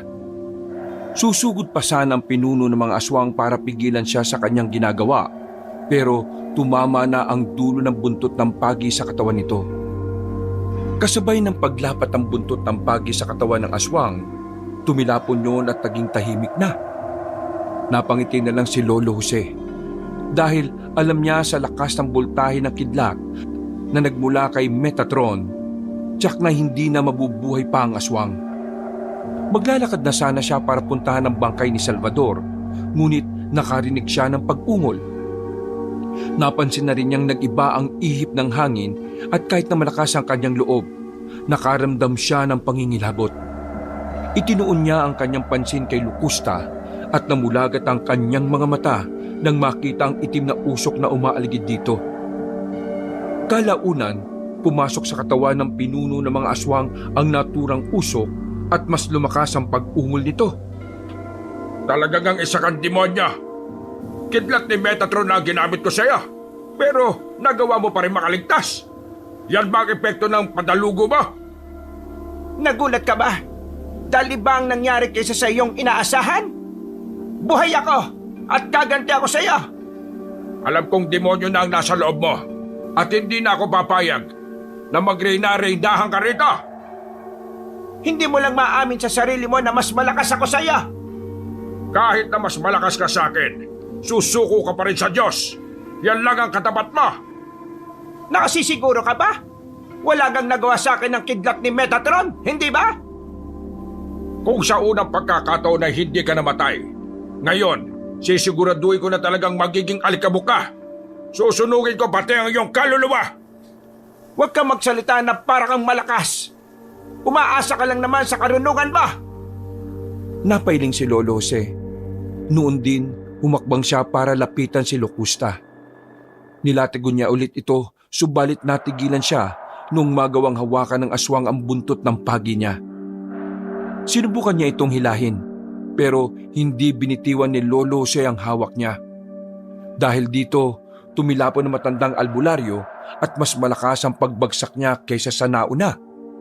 Nabitiwan niya ang buntot ng pagi at hindi na rin niya naigalaw ang kanyang katawan. Kinutuban siya ng hindi maganda nang makita niyang bumangon si Locusta. Nagdasal siya ng taimtim sa Diyos at umasang mapoprotektahan siya nito. Ngayon mo sabihing malakas ka. Sa palagay ko, nadurog na ang iilang buto mo. At hindi ako kontento riyan. Kailangan lahat ng buto mo durog. Halika, lumapit ka rito nang makita mo kung anong hinahanap mo. Akala mo ba'y hindi ko nababasa? Hindi ka na makagalaw. Magagawa ko na kung ano man ang aking gustong gawin sa'yo. Diyan ka nagkakamali. Matagal ko nang pinag-aralan ng bagay na ito. At pagkakataon na lang ang hinihintay ko para magamit ang karunungan niyan. Ano pinagsasabi mo diyan? Halika rito at ang malaman mo. Talagang lalapit ako diyan dahil dudurugin kita ng pina. Sige lang, gawin mo kung ano man ang gusto mo. Pagapang na lumapit si Locusta kay Lolo Jose. Nung nasa harapan na siya ng matanda, ngumisi siya ng nakakaloko. Mas lalo ring nagbaga ang kanyang mga mata at sobrang itim na ng kanyang aura. Sinikap na matanda ang makagalaw, ngunit binuhat siya ng pinuno ng mga aswang at ilang beses na ibinalibag. Napaungol na lang si Lolo Jose. At kahit ganoon ang ginagawa sa kanya ng kanyang kalaban, hindi siya pinanghinaan ng kanyang loob. Sa bawat pagbalibag ni Locusta sa kanya, naramdaman niya ang pagbali ng kanyang buto. Subalit lingid sa kaalaman ng pinuno ng mga aswang, ginamit ni Lolo Jose ang pagkakataong yon upang gamitin ang iba pang karunungang nakapaloob sa aral ni Metatron. Hindi mo ako kaya. Papatayin kita at tuluyang malilipol ang mga aswang dito. Hindi mo magagawa yan. Kung hindi ka natuluyan dahil sa ginawa ko, ngayon, titiyakin kong mamamatay ka na. Gawin mo kung anong gusto mo. Kapag nakaligtas ako, titiyakin kong ikaw na ang mawawala ng buhay. Ha? Hinahamon mo talaga ako, ha? Muling binuhat ni Locusta si Lolo Jose. Hindi naman umimik ang matanda at hinayaan na lang ang pinuno ng mga aswang. Muli siya nitong ibinalibag at sa pagkakataong yon, tumama ang katawan ng albularyo sa malaking bato. Napaungol na lang si Lolo Jose dahil sa matinding sakit. Subalit dahil may tiwala siya sa kanyang kabal, alam niyang panandalian lang ang sakit na kanyang nararamdaman. Habang nakatihaya ang matandang albularyo sa malaking bato, lumundag si Locusta at umibabaw sa kanya. Naamoy ko na ang iyong laman loob. Ano kaya ang lasa niyan? Bakit hindi mo subukan? Yan ay kung kaya mo ang aking kabal. Subukan mo munang malusutan ang aking kabal at magagawa mo na kung ano man ang nais mo. Sige, kung yan ang kagustuhan mo, yan ang masusunod. Gawin mo na at ang makuha mo ng aking puso't atay. Huwag kang magpadali, tanda. Inaakala mo bang hindi ko magagawa? Ha! Nagkakamali ka! Tumingala si Locusta at napansin ni Lolo Jose ang pagbabago ng anyo nito. Naging kulay itim ang mga mata ng babae at tila nagkaroon ng kaliskis ang kanyang balat. Alam ni Lolo Jose na paunti-unti nang sinasakop ng demonyo ang katauhan ni Locusta. Kaya bahagya siyang nabahala. Subalit sa halip na ipakita rito ang kanyang pag-aalala, nilakasan na lang niya ang kanyang loob. Akmang bibiyakin na sana ni Locusta ang kanyang tiyan, umusal ng dasal si Lolo Jose na naging rason para biglang tumilapo ng aswang at mapasigaw. Ha! Ngayon, matutunghayan mo ang mas malakas na kidlat na higit pa sa ginamit ko kanina. Anong ginawa mo? Hindi ito maaari. Hindi ako mamamatay. Ang init nito. Nasusunog ako. Ngayon, bumangon ka at ipakita mo sa akin kung hanggang saan nakakayahan ng mga demonyong kakampi mo. Papatayin kita. Kahit isa na akong kaluluwa, papatayin kita. Yan ay kung magagawa mo pa. Paniguradong pagkatapos nito, sunog pati kaluluwa mo. Walang iya ka. Itigil mo ang ginagawa mo. Humanda ka sa akin. Papatayin kita. Hindi ko hayaang mabuhay ka pa. Ngayon, alam mo na kung gaano kalakas ang kapangyarihan ko. Malakas nga, pero hindi mo pa rin ako napapatay. Sige, kung ayaw mong itigil yan, patayin mo na lang ako. Ay talagang papatayin kita, aswang ka. Aray!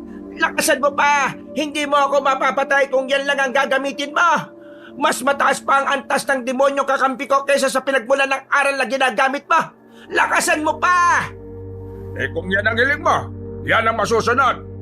Ngayon, sisiguraduhin kong madudurog ang lahat ng buto mo at masusunog na sa impyerno ang kaluluwa mo. Gawin mo na! Pinakamalakas na kidlat ni Metatron! Isang malakas na pagsigaw na lang ang nagawa ni Locusta. Alam ni Lolo Jose na nagawa na niyang patayin ng aswang. Kaya nagpasalamat siya sa Diyos at maging kay Metatron. Dahil hindi pa niya nagawang igalaw ang kanyang katawan, kaya nanatili siya sa ganoong pwesto. Pinagmasdan niya ang pinuno ng mga aswang at naaaninag pa niya ang kidlat na dumadaloy sa katawan nito. Hinintay pa ni Lolo Jose na muli itong gumalaw. At nang makita niyang wala ng palatandaan ng buhay si Locusta, naging sigurado siyang patay na ito. Dulot ng pagod, ipinikit na matanda ang kanyang mga mata. Sa hindi inaasahan, nilukob siya ng antok at tuluyan siyang nakaidlip. Nawala sa isipan niya ang panganib na nasa paligid niya. Makalipas ang ilang oras, Ay, gumising ka! Hindi pa tapos ang ating laban! Sino ka? Locusta? Ako nga! Ano? Nagulat ka, no? Paano ka muling nabuhay? Ha? Teka, hindi ikaw si Locusta. Patay ng pinuno ng mga aswang eh. Kung hindi ikaw si Locusta, ibig sabihin, isa kang demonyo. Demonyong sumapi sa katawang yan. Ha? Paano mo naman nasabi? Nakikita mo ba ang kaluluwa ko?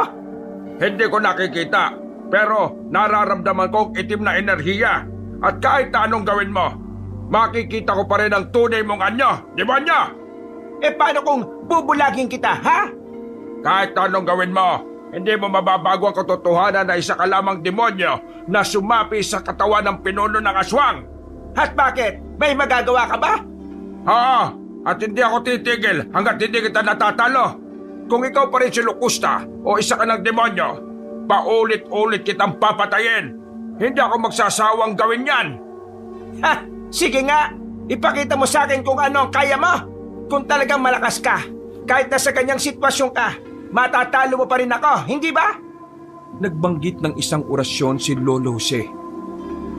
Ano ba yung sinasabi mo? Ha? Nakikiliti ako! Wala bang mas malakas dyan? Yung kaya kong panginigin? Muli pa rin siya uling nagsambit ng mga salitang orasyon. Sige, bumalik ka sa impyernong pinanggalingan mo. Ang hina mo! Kung talagang malakas ka, kahit anong sambitin mo, maapektuhan ako. Kaso, ngayon, wala. Kaya ako naman. Anong ibig mo sabihin? Kukunin ko na ang kaluluwa mo. Akin na ang kaluluwa mo at maging ang katawan mo. Hindi ako papayag. Hindi! Mamamatay muna ako bago mo makuha sa akin ito. Kung ganon, nakahanda na akong patayin ka. Noon din, sinakal ni Locusta si Lolo Jose. Binuhat niya ito at mas lalo pa niyang hinigpitan ang kanyang ginagawa. Dahil hindi na igagalaw ng matandang albularyo ang kanyang katawan, nahirapan itong magpumiglas. Napatawan na lang ang pinuno ng mga aswang nang makita ang kanyang sitwasyon. Nung una, lumundag si Locusta at buong lakas na ibinagsak ang katawan ni Lolo Jose sa bato. Ilang beses niya itong ginawa hanggang sa halos mag-agaw buhay na ang matanda. Ana, akala ko ba'y malakas ang kabal mo? Tingnan mo ang sarili mo at malapit ka nang mamatay. Hindi pa ako mamamatay. Hindi ba tapos ang aking misyon? Hindi rin ikaw ang huling aswang o demonyo na papatayin ko. Mahina ka na, tanda. Isang kalabit ko na lang sa'yo. Mamamatay ka na. Di subukan mo. Kapag nakahinga pa ako ng kahit isang beses, titiyakin kong isasama kita sa kamatayan. Napatawa ng malakas si Locusta. Sa halip na pagtuunan ng pansin si Lolo Jose, iginala nito ang kanyang paningin. Nung makita naman na matandang albularyo ang ginagawa ni Locusta, hindi na ito nag-aksaya ng pagkakataon. Ginamit niya ang isa sa mga ipinagbabawal na kaalaman ng kanyang dating maestro. Kahit na alam niyang manganganib din siya, pinili pa rin niyang gamitin ang karunungang lihim na nagmula kay Haring Nunong Kamatayan. Ha? Anong nangyayari? Bakit biglang naging mainit ang ihip ng hangin? Bakit parang may ibang presensya rito? Tignan natin kung hindi ka pa mamamatay. Hindi ako papayag na magkasika pa ng lagim dito. Ha? Anong ginagawa mo? Simple lang. Tinawag ko ang Haring Nunong Kamatayan.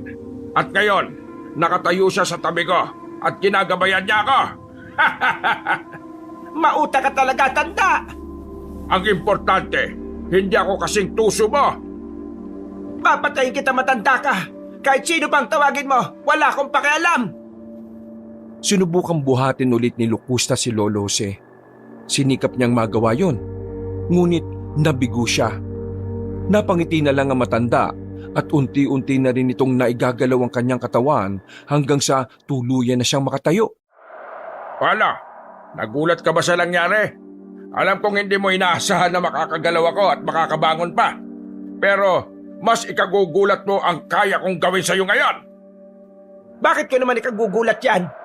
Kahit sino pa yung gabay mo, hindi ako natitinag. Ganon. Sige, ilagan mo ito kung kaya mo.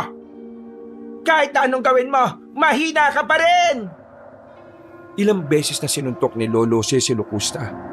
Sinubukan namang umilag ng pinuno ng mga aswang. Subalit nang lumaon, natamaan siya ng kamao ni Lolo Se. Tumilapon ito at ilang segundo ring hindi nakagalaw. Paano? Handa ka na bang mamatay? Anumang oras, pwede ka nang kalawitin ni kamatayan. Sige, gawin mo. Pero bago mo magawa ang sinasabi mo, papatayin muna kita. Hindi sinasabi yan. Ginagawa yan. Pagsisisihan mo ang ginawa mo sa akin, mga kasama. Hindi ako magsisisi sa pagpatay sa inyong lahat. Paano mo sasabihin kasama mo sila? Alam kong demonyo ka at hindi na ikaw ang tunay na Locusta. Kahit na, si Locusta pa rin ang may-ari ng katawang ito. At tiniram ko lang ito para magiganti. Ipaggiganti ko siya. Kung gayon, nakahanda ko sa gagawin mo. Sige, sugat! Napahalakak ang pinuno ng mga aswang. Lumutang ito sa ere at nakita ni Lolo Se na tuluyan na itong nilukob ng demonyo. Subalit sa halip na matinag, mas nanabig pa ang matandang albularyo sa kanilang sagupaan. Sumugod si Locusta sa kanya at nang malapit na sa kanya ang pinuno ng mga aswang, umusal siya ng dasal para tigalpuhin ang demonyong nasa loob ng katawan ni Locusta. Anong ginagawa mo? Bakit hindi ako makagalaw? Kung hindi ka man nagawang sunugin ang kidlat ni Metatron, titiyakin ko sa iyo na mamamatay ka at maging ang demonyong nasa loob mo. Ha! Sige, subukan mo. Hindi kita pipigilan sa gusto mo. Hindi na kita papayagang mabuhay pa. Habang sinisikap ni Locusta ang makagalaw, nilapitan naman siya ni Lolo Se at sinuntok sa bandang tiyan. Napaungol na lang ang pinuno ng mga aswang at bagyang napayuko. Matapos niyang gawin yon, binuhat niya si Locusta at ibinalibag. Pagkabagsak ng pinuno ng mga aswang, nilapitan ulit siya ni Lolo Se, saka inusalan ng orasyon para mangisay sa kanyang kinabagsakan. Anong ginawa mo? Sa oras na makawala ko sa sitwasyon na ito, hihilahin kita patungo sa impyerno. Hindi na mangyayari yan. Si kamatayan na mismo ang kakalawit sa iyo at wala ka nang magiging kawala. Hindi mo magagawa sa akin yan. Ikamamatay mo rin kapag gagawin mo ang sinabi mo. Ikamamatay ko kung mahina ang poder ko. Pero alam kong malakas ito. Kung gayon, tunghayan na lang natin.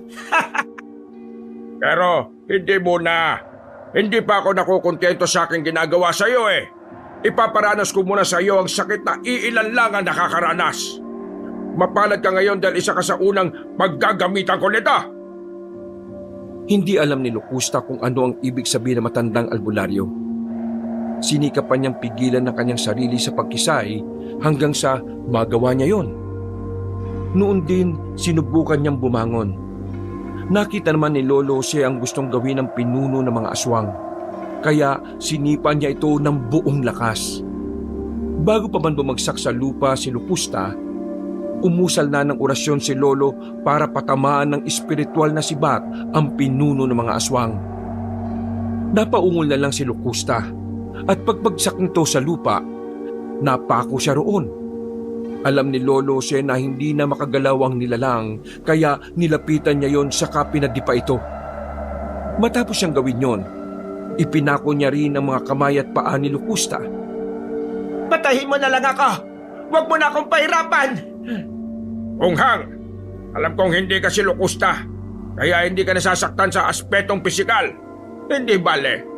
Titirahin kita at lalabanan sa paraang espiritual. Sige, gawin mo na. Gusto kong maranasan ng sakit na gagawad mo sa akin. Yan talaga ang gusto ko. Unti-unti kitang papatayin hanggang sa masunog ka, Diablo! Kung Diablo ako, ano naman ang tawag sa'yo? Hindi mo nga tinulungan ng alalay mo, hindi ba? Tumahimik ka! Gigilitan kita ng leg! Sarili mo lang kasi ang iniisip mo. Ayaw mong malalamangan ka. Sinabing tumahimik eh. Hindi mo alam kung gaano ako nagsisisi sa nangyari. Wala kang alam! Hindi ba? Kaya mo namang kontrahin ng signos ng mga planeta sa kanya? Pwede mong gawin ang isa sa mga dasal ng Haring Nunong Kamatayan.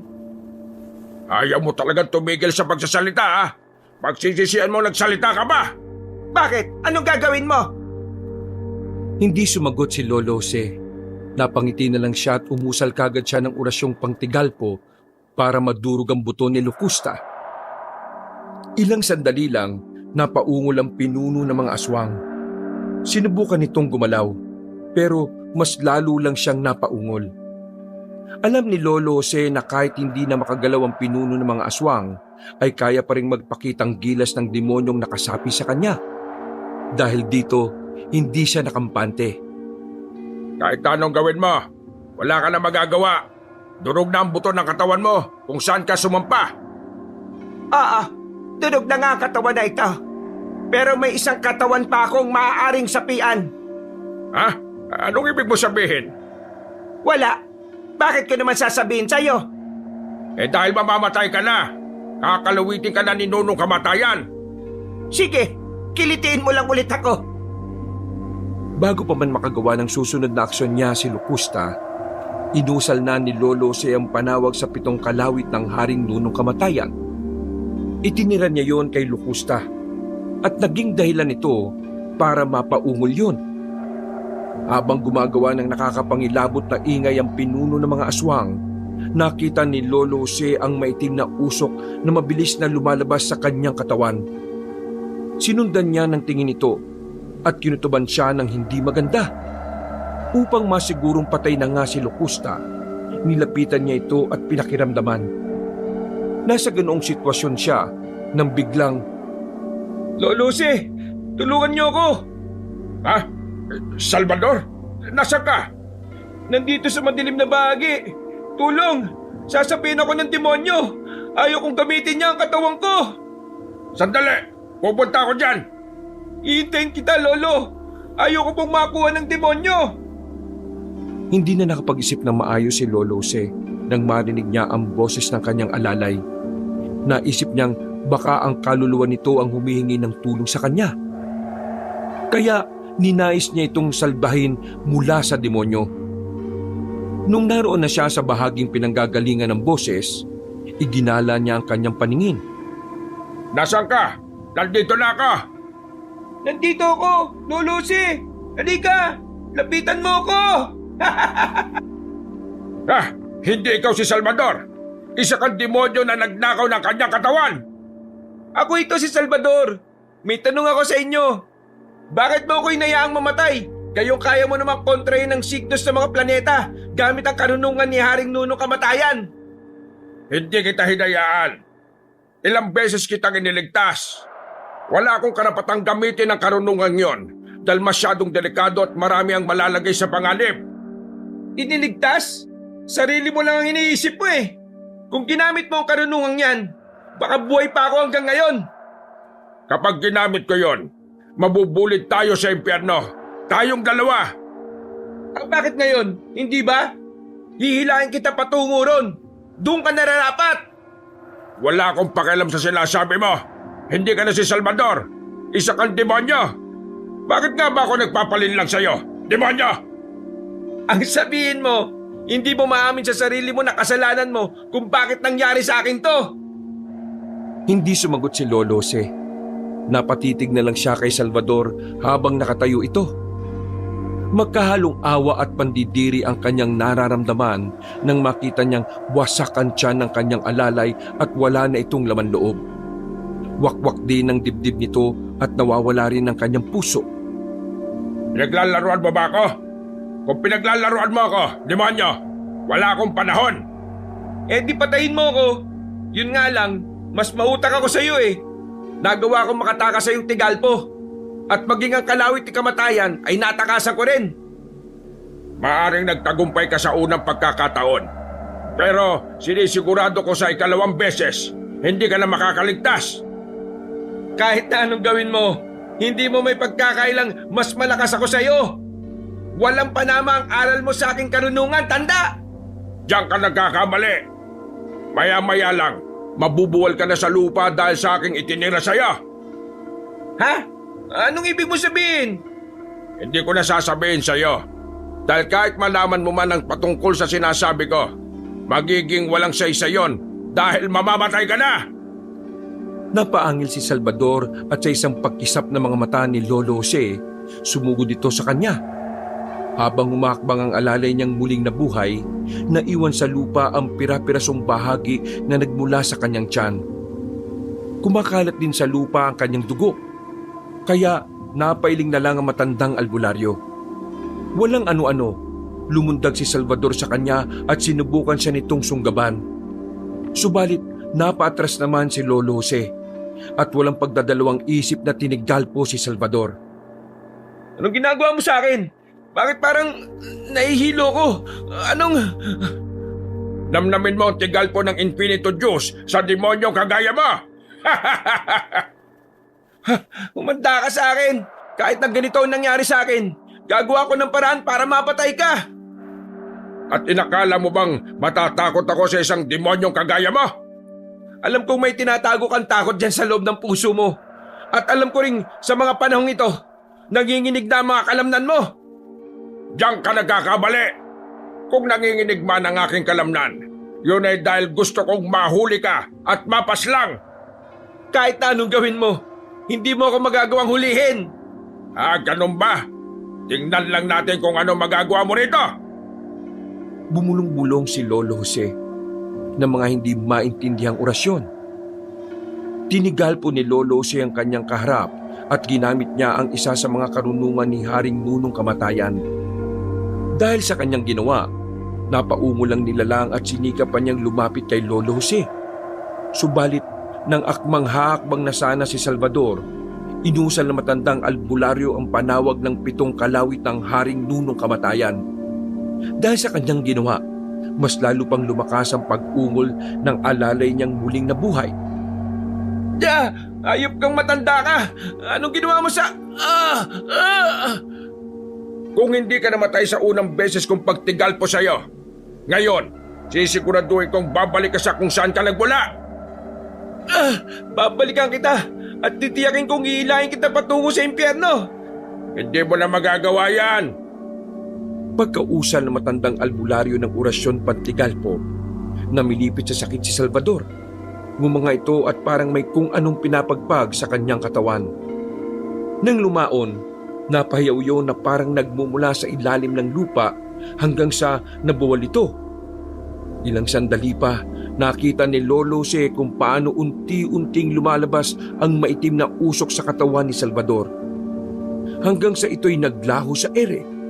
Nakaramdam ng kalungkutan ng matandang albularyo. Hindi niya akalain na mangyayari yon sa kanyang alalay. Dulot na matinding pagkahabag, nagpasya siyang gamitin ng kanyang kaalaman. Sa pamamagitan ng orasyon ni Haring Nunong Kamatayan na panawag ng mga yumao, sinubukan niyang tawagin ang kaluluwa ni Salvador. Ilang sandali pa, nakarinig siya ng pag-ungol, kaya nagmatsyag siya sa paligid. Lolo Jose, bakit niyo ako tinawag? Salvador, ikaw na ba yan? Oo, Lolo. Bakit mo po ako ginambala? May kailangan ka ba sa akin? Wala. Pero gusto kong humingin ng tawad dahil sa aking kapabayaan. Alam kong malaki ang aking pagkakasala sa iyo. Naunawa naman kita, Lolo eh. Alam kong hindi mo sadyang nangyari. Tabang, demonyo. Kung ginamit ko sana kagad ang karunungan ni Haring Nunong Kamatayan, hindi sana nangyari sa iyo yan. Pero kung ginamit mo naman kagad ang karunungan niya, baka mas lalo tayong mapahamak. Ngunit dahil sa aking kapabayaan, yan ang nangyari sa iyo.